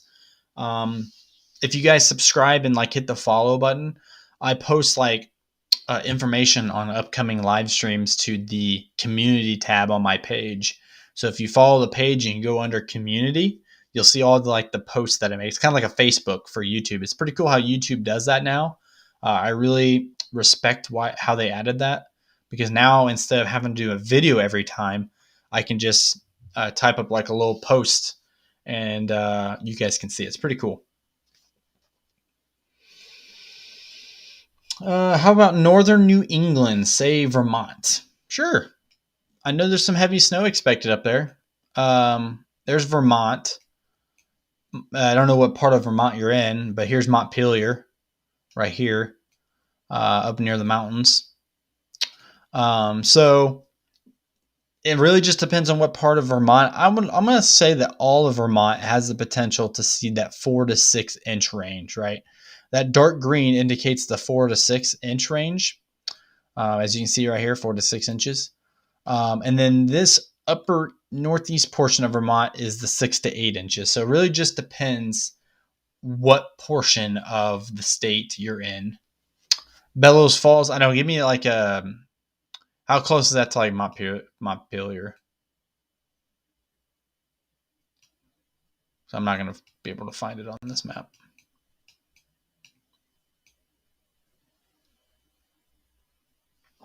Melissa just tuned in. She's asking what's up with Knoxville. Knoxville looking to miss a majority of the heavy snowfall tomorrow. Probably just an inch or two, which is good unless it does a weird shift to the south, but you could see upwards to 2 to 4 as well.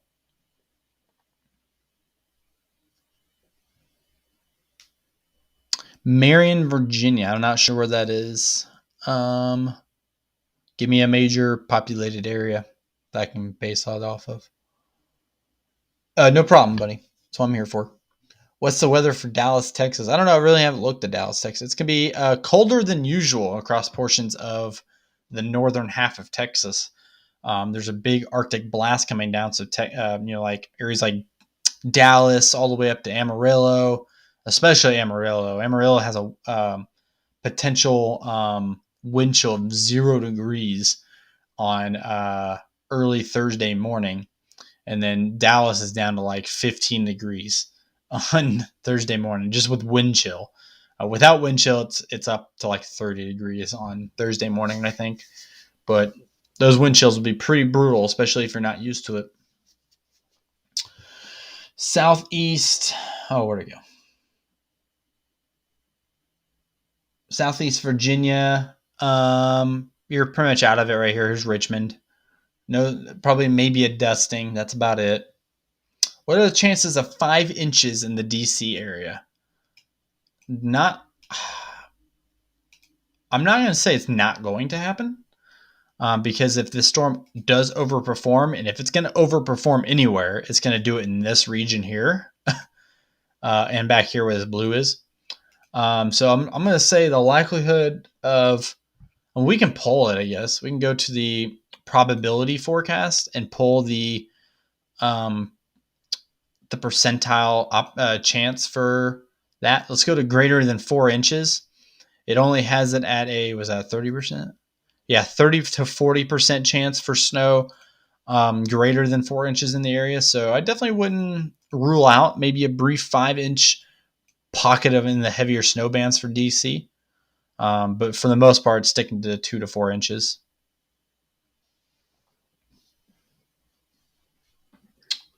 I'm in a hotel in Rome because my power is still out.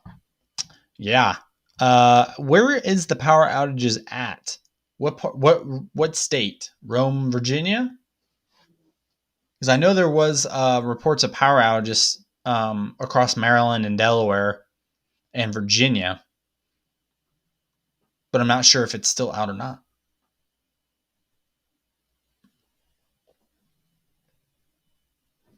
But that's definitely unfortunate to hear. Power still being out. That's definitely brutal when you get these big time winter storm events, and then you have one coming in right behind it. So areas like in Virginia, of course, according to the Weather Prediction Center, it's got it a little bit further north and less amounts. Um, so I mean, not as bad, but still with the power being out and then more snow falling, it's just kind of adding insult to injury. Southwest Connecticut. It's in the pocket of 4 to 6 inches. Depending on what part, I would definitely expect at least 4 inches in that area. Um,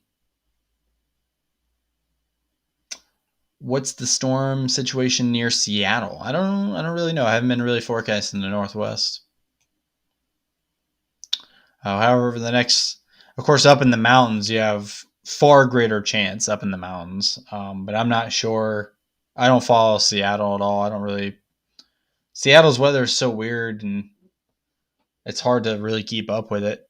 One minute it's raining all day, the next it's snowing all day, and and I don't have a lot of followers from Seattle. Maybe I should start focusing on the Northwest a little bit more. But you guys definitely have a lot of snow. 36 inches up there in the mountains, just east of Seattle. But it's showing not a lot of snow in the Seattle region, only about a 1 to 2 incher. So, but this is simply just based on this forecast model. What the meteorologists are saying here at the Weather Prediction Center. Really hoping for 4 inches or more in DC because I want no school. I feel that. That's the only time I've ever actually enjoyed snow is when it got me out of school. But my school corporation, when I was in school, they would just make us make up the days. So the day that we had off originally, we would have to go to school. So it was like, well, we still had to go to school anyways. Nowadays, there's like online training or online classroom work. So if you get this day off from school, you still got to do homework. It's kind of a bummer.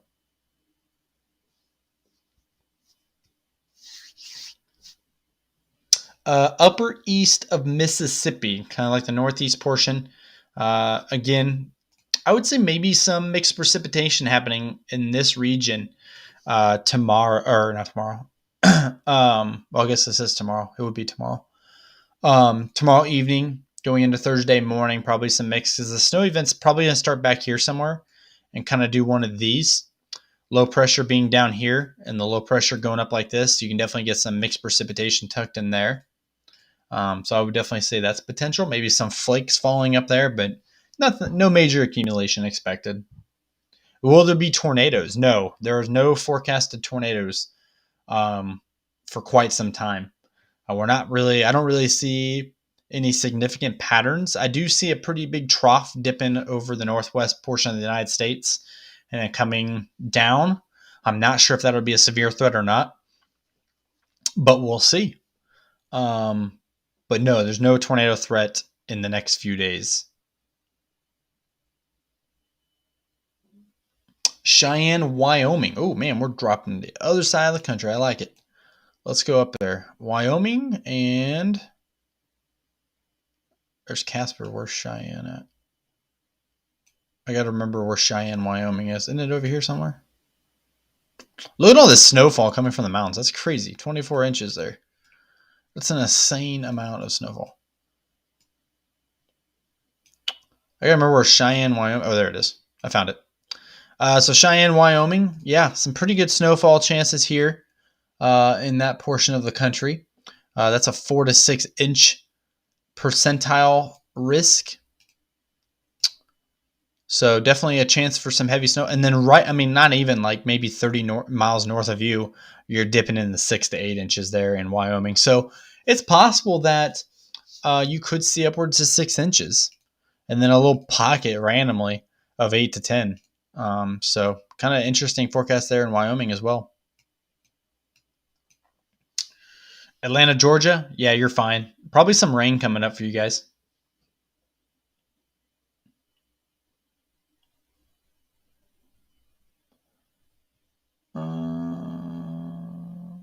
No problem at all. What I'm here for. Erie, Pennsylvania. Yeah. Gosh, where's that at? Somewhere over here, right? I need to do a geography class. Oh, it's up here, isn't it? Yeah, duh. I knew that. Lake Erie. Yeah, so some pretty decent snow potential possible for Erie because of lake effect snow. I know you guys up there in the Great Lakes area definitely have to deal with that quite often. I say you guys, but I'm in a Great Lakes state. But Erie, Pennsylvania, yeah, 6 to 8 inches possible for that area because of lake effect snow coming off of Lake Erie, and then over Lake Erie, 8 to 10. So if you want to go out on a boat and get even more snow, you can. But for the most part, you're looking at least 6 inches just using this forecast model. I would be shocked to not see some pretty decent accumulated snowfall just based on lake effect from that region. Lived in New England, so always kept canned goods, candles, etc. on hand. Survived blizzard of 78, so canned goods and candles for winter comes. Live on coastline, so candles are always handy. Absolutely.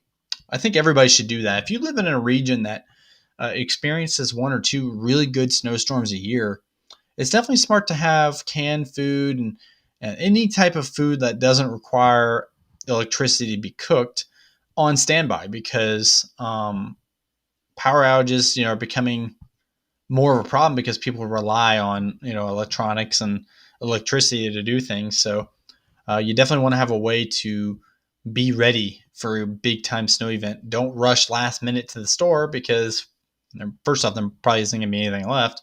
And second off, people get hurt when they rush to the store, panicking or winter or something. It's crazy. If you guys have ever gone to the store before a huge winter event, it's absolute madness. Just do it one time. I'm not encouraging you to, but I did it one time before like an 8-inch storm event. Wasn't even that bad of a snowstorm, but people were panicking, and there was like 3 car wrecks in the parking lot of my local grocery store. Just people rear-ending each other because they're not paying attention. They're trying to hurry up, get in the store. It was madness. It was quite funny because it was like you guys are panicking over something that happens every year. Do I think there is still potential in a large shift in the system's track? I don't think so. A lot of, I mean, I've pulled a lot of computer models earlier in this broadcast, and most of them were sticking with the same path right through here.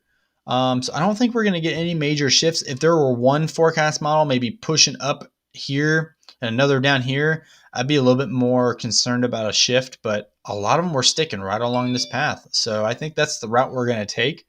The real question is will we get the amount of snow that is forecasted. Will we get more or will we get less? That's the big thing, as it always is.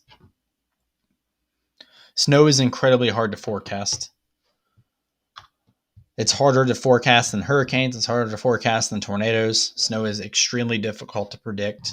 And so that's why we have a lot of like mad people whenever your TV meteorologists are wrong. It's difficult, guys. It's not easy to forecast this stuff. That's why they always give out like these insane wide regions, right? You ever watch the news and they're like, oh, expect 4 to 9 inches. Like 4 to 9 inches, that's such a huge difference in snowfall. That's because we really don't know. It could be 4 and it could be 9. That's just a way of like just covering themselves because it's so hard to forecast winter weather. Are the winds going to be bad with the system? It really depends where you live. If you're across the upper Midwest, absolutely. They're calling for 50-mile-per-hour wind gusts up there. There's wind advisories out. Actually, I'll just show you guys that. I don't know why I'm just talking about it. So here are wind advisories tucked all the way up. Actually, it's even further up than that. Probably to include North Dakota, South Dakota, all the way down across the Midwest, Ohio Valley, all through this area. There's wind advisories. These are blizzard warnings in the red, meaning that the wind is going to be strong enough while the snow is falling or immediately after that is blowing across the road. It's looking like a blizzard, So definitely going to be concerning. And then we were pulling earlier, anywhere around Lake Michigan was calling for upwards of 40 to 50 mile per hour wind gusts. So definitely windy stuff. But if you live anywhere like in this region, they're not calling for any heavy winds.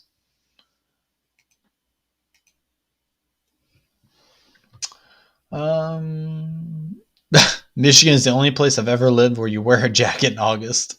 Michigan, I hate Michigan.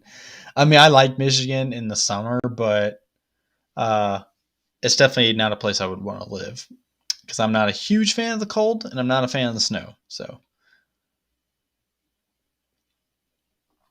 La Nina is the forecast this year. They are calling for a La Nina. La Ninas are big for things like winter storms. They're also big for things like tornado outbreaks in the spring. Usually the differences between La Nina and El Nino is La Nina, you get bigger event tornado outbreaks, right? You get storms that produce multiple tornadoes on one storm, but there's less of those events, if that makes sense, right? So instead of having tornado threat every day, you have it 2 days out of a week. And if you get a really good tornado system, it could produce multiple tornadoes. Compared to El Nina, you might have a tornado threat every other day, but it's only doing one or two tornadoes out of the system. If that makes sense. And it's bigger on La Nina is bigger on winter storms too.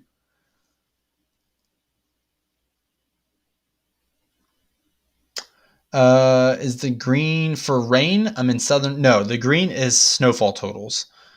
This has nothing to do with rainfall. This is all snowfall. It says right here at the top of the screen, 72 hour snowfall accumulation to the 50th percentile. So this is the darker the green, the more snow you could get in your region. Mm-hmm. Pennsylvania is in a snow drought. Yeah, I heard somebody said that yesterday. Somebody said that somebody said yesterday that Pennsylvania was in a snow drought, and I thought it was going to change the other night with that snow pattern, but it stuck to the southern route. This one probably will get a majority of the state. Not a super crazy nor'easter type of event, but definitely a 2 to 4 inch possibility for sure. Albany, New York, you are in that 2 to 4 range, right through here. But just east of you is that 4 to 6. So we want to make sure that's not a shifting this direction. We'll do another update tomorrow on that. Erie, Pennsylvania is under a wind advisory too. Yeah, it goes up all the way through northern Ohio into that portion of Pennsylvania for wind advisories.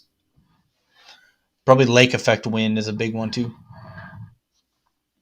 So glad to be out of upstate New York and in Birmingham, Alabama. Definitely a good move. I like Alabama. I like it down there. I've considered moving there myself. I do enjoy it down there. Only had a half an inch of snow south of Columbus. In what state? Ohio? Anything is better than nothing. Hey, amen to that. I think you guys will definitely probably get something. The entire state is under some sort of precipitation outlook for snowfall. They're expecting at least something.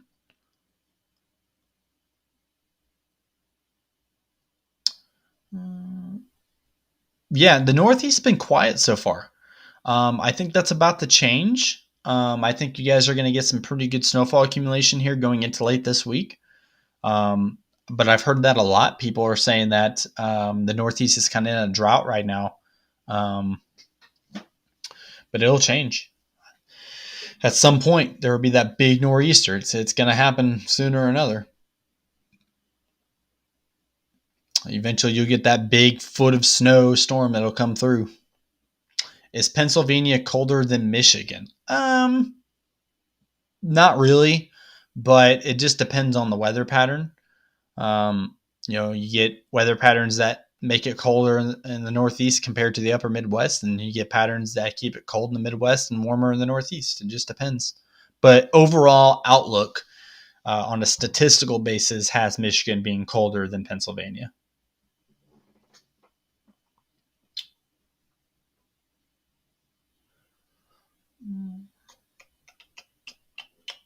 Okay, so if you're just now tuning in, we were following the potential for some pretty decent snowfall. We have another snowstorm. First off, we have a snowstorm that's going to impact portions of the upper Midwest right through here, including some blizzard warnings in North and South Dakota, as well as a blizzard warning in southeast Minnesota. And then you have the second system that's going to form back here near Arkansas and run all the way up through the East Coast and pretty much target the entire Northeast region of the country, especially if you're up in parts of Maine. Looks like some heavy snowfall there, as well as back towards West Virginia, and then lake effect snowfall. That's a big one on this forecast run. You got Lake Superior snowfall, Lake Michigan snowfall, Lake Erie snowfall. Look at all those lake effect snowfall bands happening. That's going to be the big one. The only place that's got heavy amounts that isn't lake effect is Maine, really. Maine and West Virginia. What's happening here? Oh, Maine and West Virginia right here. Maine and then West Virginia. Really the only two areas in the country or in this portion of the country that is receiving some heavier snowfall amounts that has nothing to do with lake effect. So it's kind of pretty cool.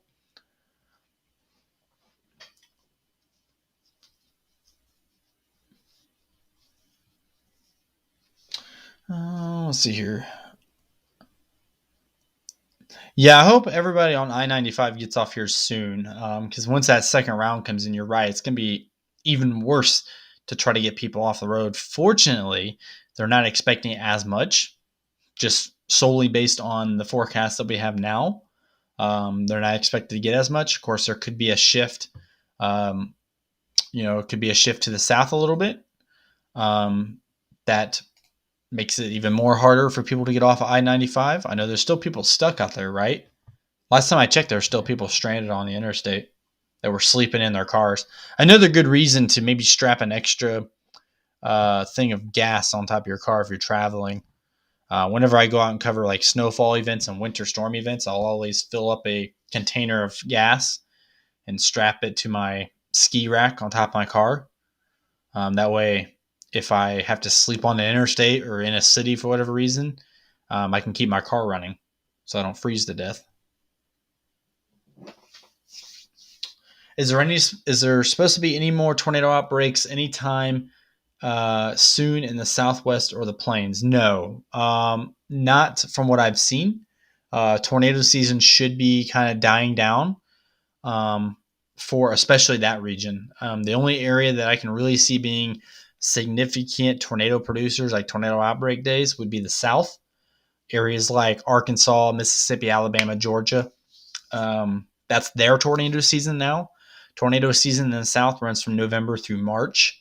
So you get a lot of tornado outbreaks down there. And then the weather pattern and the Earth's rotation and the way it is compared to the sun and everything has to go into effect there that the tornado threat shifts back west to the Central Plains in like April, May, and June, and then goes up north to like North Dakota and South Dakota, June, July, and then attacks the Midwest in like the August, September, October regions. But no, we're not expecting any other tornado outbreaks across the Central Plains for the remainder of the winter. Not expecting doesn't mean it's not going to happen.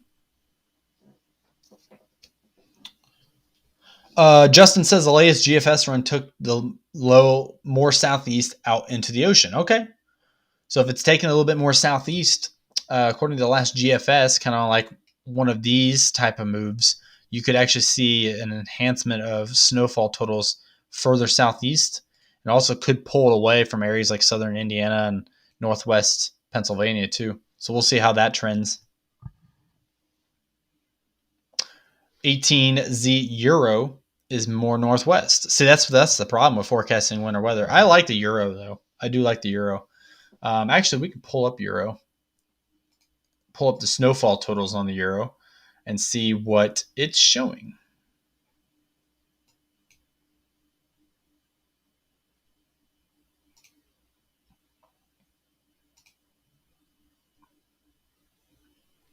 Because that's the problem with forecasting winter storms. It's so hard to pinpoint. We'll use 10-to-1 ratio.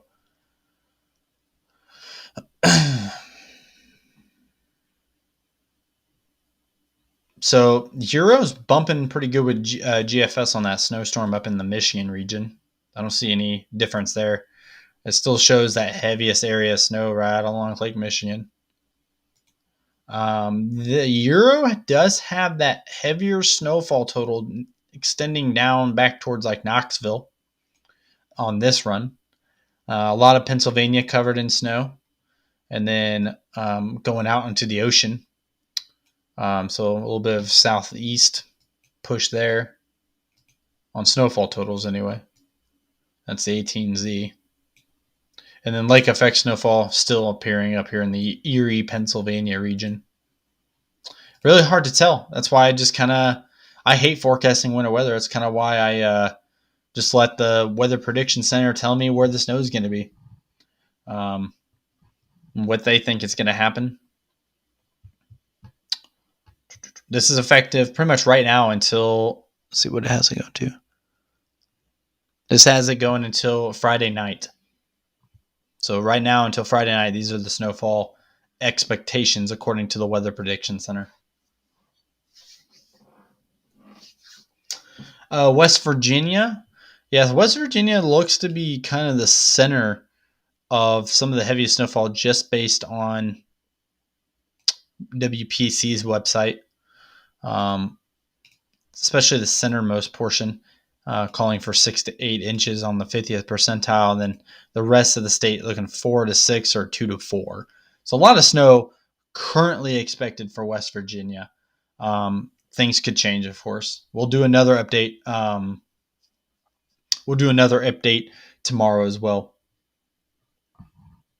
Thank you, Justin. I appreciate that, buddy. I try to make it as simple as possible. Try not to go too deep into like meteorology terms, and kind of break it down where everybody can understand. Answer everybody's questions.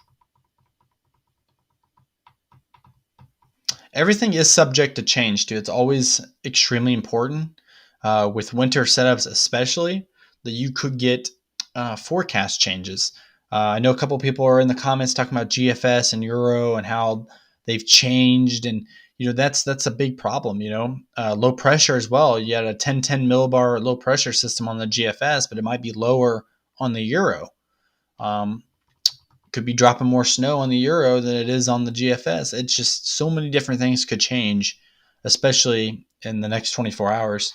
So we want to basically, I just want to touch up on the areas that could see snowfall, get you guys kind of an idea and maybe ready. And then we'll come back tomorrow and see what's changed.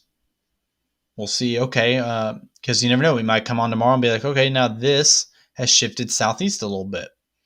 You just never know. So that's why we'll come back tomorrow.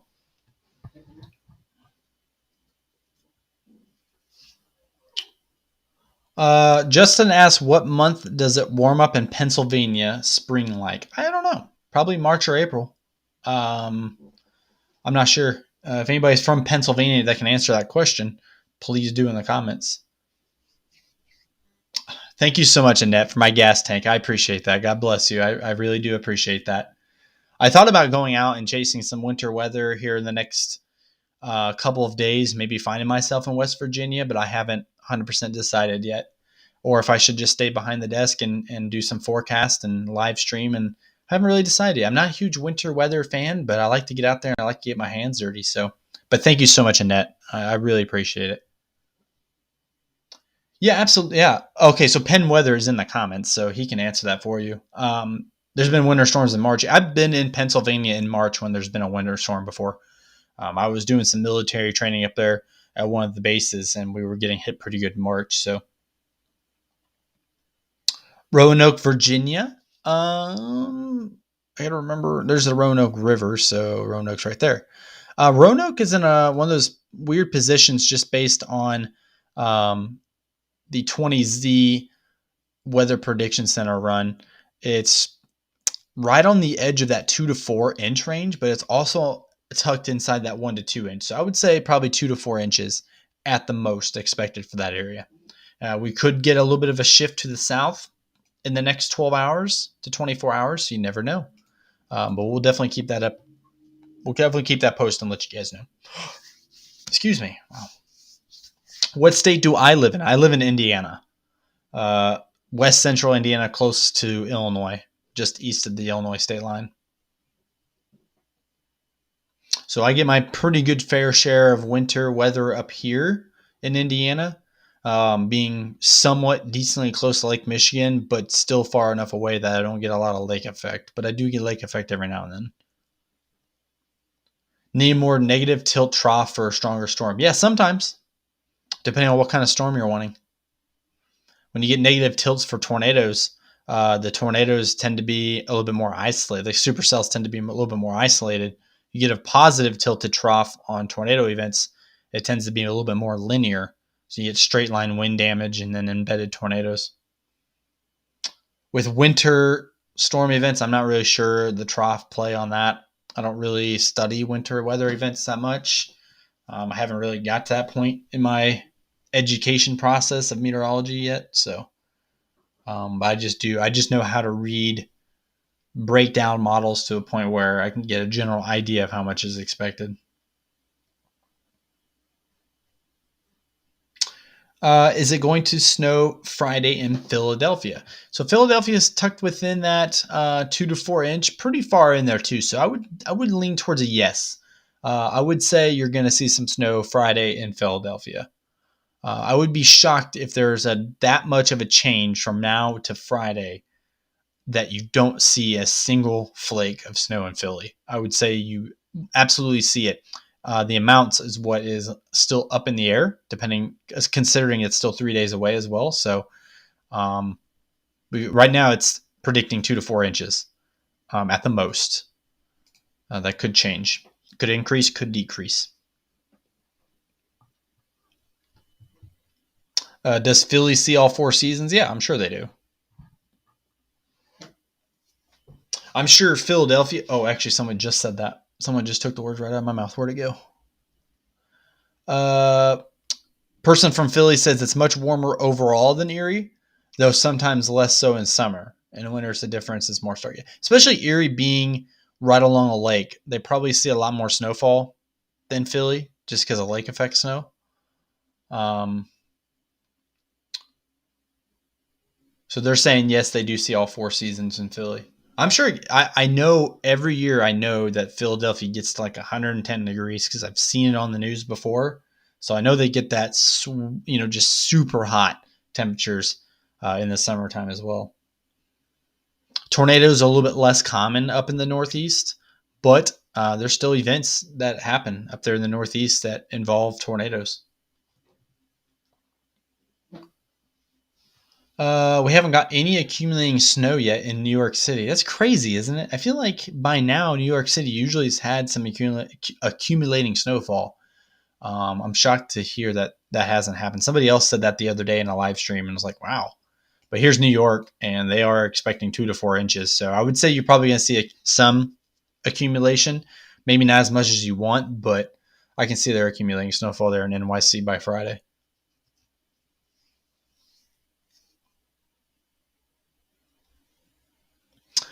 I wonder if the low will be stronger than predicted once it goes off the coast. Yeah, it could. And by then, it could be ramping up snowfall totals along the East Coast. All that's up for question. I mean, we're still a couple days out at least until this snow event starts. So it's very possible. The reason why I'm talking about it this far in advance is because the Weather Prediction Center is really pushing at snowfall totals being decent enough that people will see some accumulation. And this far out, it's something to talk about. No winter storm watches or warnings are in effect yet for any of this area, not even winter storm advisories. They probably won't issue those until tomorrow at the earliest, if they are confident that the event continues to trend towards a snow event. Had a dusting on Christmas Eve, then flurries the other day here on Long Island. Normally we do have a good storm by now. Yeah. That's definitely a shock. Uh, I mean, here in Indiana, we just got our first decent accumulating snowfall event, and it wasn't even that good. I think we got just a couple of inches, but we haven't got like a big time snow event yet. Our Indiana and the like Illinois, Indiana, especially Indiana, Ohio, we usually don't start to get our huge snow events like 8 inches or more until about January. So here, any moment, we could just go off and get a lot of snow. Yeah, was that last year, Justin, when they got that? I know like somewhere in Pennsylvania had like 50 inches of snow last year or 2020, somewhere in there. It was crazy. Like one of the biggest snowstorms in modern day history. It was a crazy amount of snow events. I wish I was there to document that because that's history.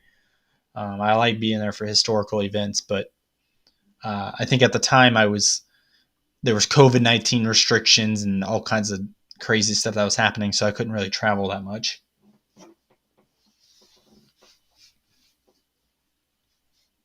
Yeah, 2020, I think, is when that happened. February 2021. Okay, okay, so the 2021 snow season there. Okay, so February 2021 is when it happened. Yeah, that was crazy, crazy stuff. Could these storms overperform and we see some more? Absolutely, absolutely. These are just a general idea of snowfall location and expected totals, right? Anything can overperform when it comes to meteorology. The green does not indicate rain. The green indicates snowfall totals. So, like here in Pennsylvania, this green indicates 2 to 4 inches at max. But yeah, it definitely could overperform. Any winter storm or any weather event can overperform. Look at or underperform. I mean, look at tornado outbreaks, right? A lot of times they're calling for tornado outbreaks and they don't happen. A lot of times they don't call for tornado outbreaks and then they occur. So any type of weather event could overperform. Can we get a tornado in Erie? Not anytime soon, but geographically and meteorology related, yeah, absolutely in the future, but not probably for the remainder of this winter season. I'd be shocked if you guys had any tornadoes this time of year.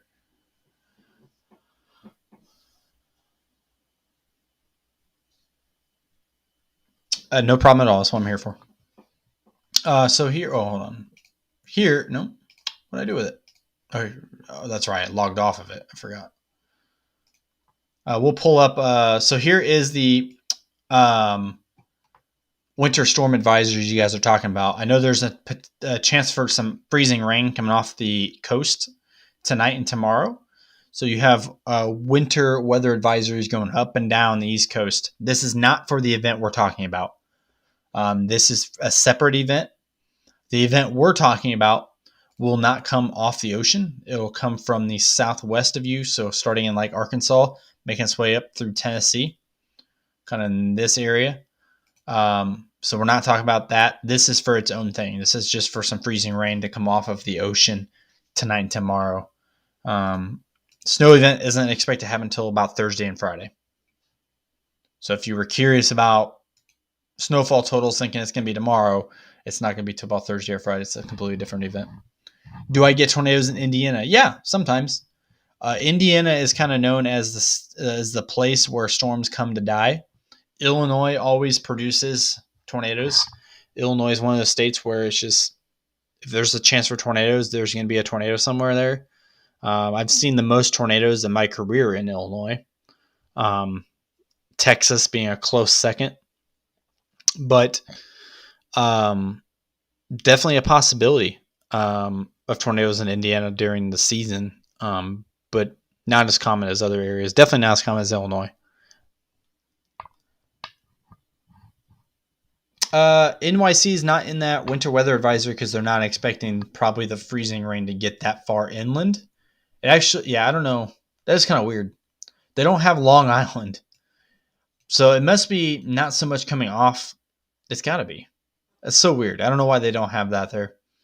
So they must not be expecting the totals to come out that far to Long Island and New York City. It's definitely weird how they don't have New York City under that advisory, considering it's millions of people live there. But I don't know.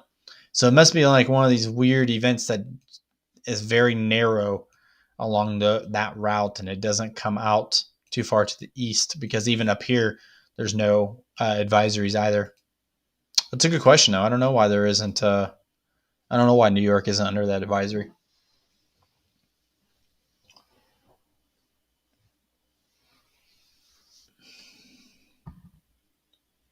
Okay, so Birdie, I'm not from Long Island, so I don't really know this, but Birdie says that the water keeps the island a little bit warmer. Okay, interesting. So that'll help the prevention of ice. It's pretty cool.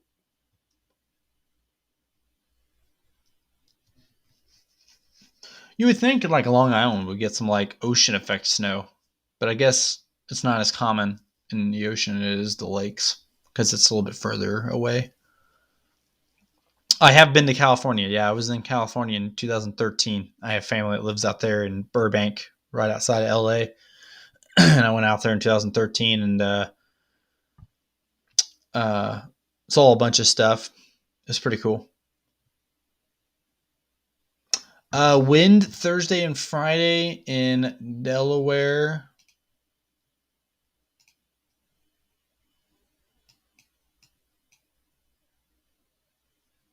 Let me pull NAM. We'll go to Friday afternoon, just a random time, 1 o'clock, 2 o'clock Friday afternoon, and we'll pull some winds here. It looks to be ramping up there about 1 or 2 o'clock in the afternoon, maybe about noonish um, here across the region, all the way up through Pennsylvania. Some higher wind gusts expected. This whole northeast region could see some pretty decent winds. Nothing significant, but the potential for stronger winds are there. We'll go to the evening now. And it looks like those winds kind of ramp up across New York, and then they move kind of off the coast. You can see where some of the bigger winds here over the Atlantic. But yeah, I'd say probably mid 20s to mid 30s on wind gusts expected for that area Thursday and Friday for winds. Okay, so what we're going to do here before we call it a night, we're going to go through one more time through the forecast models so you guys can see what we originally were talking about before we start answering questions. The big thing is tracking heavy snowfall. So here is the GFS. What is this for? So I know what I'm talking about here. This is for Thursday afternoon. Snow is going to start to develop back in like eastern Arkansas, western Tennessee around Thursday morning. And it really gets going here as it comes in towards the mid-Atlantic and kind of pushes its way towards like Pennsylvania, Delaware, Maryland, Virginia, all those good areas. Here's your surface low at 1010 millibars. So still pretty decently up there, which is why snowfall totals on the GFS are kind of holding. By Thursday evening, according to the GFS, you have snow bands now really starting to get going as it pushes into Pennsylvania, southern Ohio. This whole area could also see some flurries. Just because there's no blue on the map doesn't mean you're not seeing some snow flurries. Drops down to a 1009 surface low there over South Carolina, and then some rain trailing behind it. Let's go into the overnight hours, pushing about 9 o'clock p.m. on Thursday after sundown. Now you have a low pressure system down to 1007. So as you notice the trend, as the low pressure system continues up the East Coast, it's actually getting lower in the millibar rating. So that means you got heavy snow starting to really ramp up close to that surface low. So again, some of the same areas, Virginia, West Virginia has the chance for some heavy snow as well. Going into Pennsylvania, again, just because you don't see blue on the map doesn't mean there's not snow falling up there. This is just kind of picking up where the heavier stuff is going to be. But you definitely have a corridor of really heavy snow probably dropping here closer to that surface low. We'll go up to midnight now. Now you have a one that definitely pushed off. Somebody said earlier that this low pressure system was going to come off the coast. It definitely does in the GFS. Now you're at a 1002 millibar low pressure system, so you probably have some pretty heavy snow bands starting to fall across like the Virginia Beach area, all the way up through. But remember what the Weather Prediction Center was saying. They were pushing more or less heavy snow to fall across much of Pennsylvania. So GFS might not be dead accurate. The Weather Prediction Center says otherwise. They're probably following the NAM model. Yeah, okay, that's much better. Let's back up to 6 p.m. Thursday. So there's your low pressure system according to the NAM at 1010 millibars. And now you have a lot of snow going up through Ohio, all the way up into Pennsylvania. This is a little bit more accurate. It's more or less bumping with what the Weather Prediction Center is saying. Continues east, it drops 1 millibar to 1009, and then you have all that snow. People were talking about all across Pennsylvania. Pennsylvania and that snow drought, probably not for much longer. Going into midnight, drops down to 1,005 millibars. So you're probably ramping up here on snowfall totals across Pennsylvania, northern parts of Virginia, West Virginia, Maryland. Getting a little bit of heavier snow bands. Now look, now you're pushing 998 millibars of low pressure right off the coast of New Jersey as that storm system pushes into the northeast. That's a big reason why they were showing the heavier snowfall amounts to be up here, anywhere from New York State up, because that low pressure system is scheduled or forecasted to drop below 1,000 millibars. And when you get that, you get heavier pockets of snowfall, right? Going into this would be about 3 a.m. or so. Now you're at 995 low pressure, and now you really have some heavy snow dropping across areas like Vermont, Maine, New Hampshire, Connecticut, where you're expected maybe 4 to 6 and 4 to 8 inches in that area. So that's kind of the process, right? It starts as a low end system back here across Arkansas, Western Tennessee, and then as it moves up here through the East Coast, through the Mid-Atlantic, into the Northeast, that low pressure system that's down here starts to escalate, right? And so it starts as like a 1010 down here, but by the time it gets up here, it's a 995. So it really starts to ramp up that process as it gets closer to like New York City and things of that nature. So I would definitely expect, just based on looking at this, to expect the heavier snowfall amounts to be anywhere along the West Virginia line all the way up through the east, the northeast, anywhere in here. And then especially getting up into way upper northeast in the New England area, definitely expecting ramp up in snowfall amounts. And that bumps with what the Weather Prediction Center is saying. Here's the day 3 outlook for snowfall greater than 4 inches. Kind of what I was saying, heavier snowfall there in West Virginia, and then it ramps up as it goes into the northeast. As that low pressure system kicks out here off the coast of 995, you get that intensification corridor of snow right there in that green. Intensifies as it goes northeast. But you also have intensification back here in the mountains of West Virginia, but I think that's only because of elevation as well. So that definitely bumps with the NAM model. I think that's what the Weather Prediction Center and local NWS offices are looking at right now. You're seeing more of an escalation. Here's a better map as well. So if you have your low pressure out here, at 995. Bear with me on the spelling because it's kind of hard. So if you have a low pressure system at 995 tucked out just off the coast of New Jersey, you're going to get that ramp, that escalation of snowfall amounts to go into the Northeast. But then again, heavy snowfall amounts back in West Virginia, but I think that has to do with the mountains as well. So, but you're probably asking, okay, well, if it has to do with the mountains, why is Pennsylvania not getting, heavier snow amounts? That's a good question, but it's probably because that low pressure system kind of drives away from Pennsylvania as it goes over the open Atlantic. So that probably has something to do with it. Let's ask some final questions here. And we'll go from there. We'll come back tomorrow. I wasn't expecting to be on for 2 hours, but that's what I'm here for. I like to talk to you guys. We'll come back here tomorrow.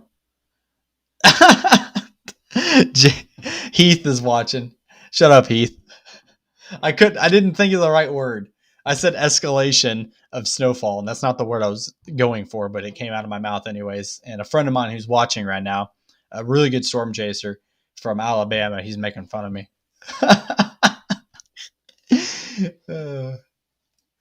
But yeah, let's ask any final questions here, and then we'll get off for the night. We'll come back tomorrow, though, guys, and we'll talk about the snow event and into the late week. And by then, we should have some snow falling across Wisconsin, Michigan, blizzard-like conditions across North and South Dakota as well, where those blizzard warnings are currently in effect. And going into tomorrow, though, we'll talk more about the changes in the forecast, snowfall amounts, where they're going to be, whether I'll be out there or not. We'll make that decision. I'll make that decision as well. But thank you guys so much for watching. Make sure you guys subscribe to the channel, like the video, subscribe, follow, hit that notification bell. That way you guys can get notified whenever I go live in future videos. Also, make sure you check in that community tab under YouTube as well, because you can actually see posts that I make. There's also a membership opportunity now for $2.99 a month. You guys can sign up for memberships here on YouTube under my channel. Ask images. I can kind of zoom in on states. So if you're a member of that and you ask for like a forecast of a specific state, and maybe I didn't get to it on like live video forecast, if you're a member, I will actually go in and describe your state and give you better snowfall expected totals for that region. But that's only if you're a member on YouTube. It's $2.99 a month. You guys can sign up at any time. You can also cancel at any time as well. There's no contract or anything like that you have to sign. So, but thank you guys so much for watching, guys. We'll come back tomorrow night, do another video. Ask if I didn't answer your questions that you wanted after the video is uploaded to YouTube. You'll get a notification, I'm sure. Ask any questions in the comments. I usually spend an hour or two after a video and answering just comments that you guys might have. But it's so good talking to you guys. It always is good talking to you guys. I appreciate you guys being here, asking questions, and getting to want to know weather a little bit more.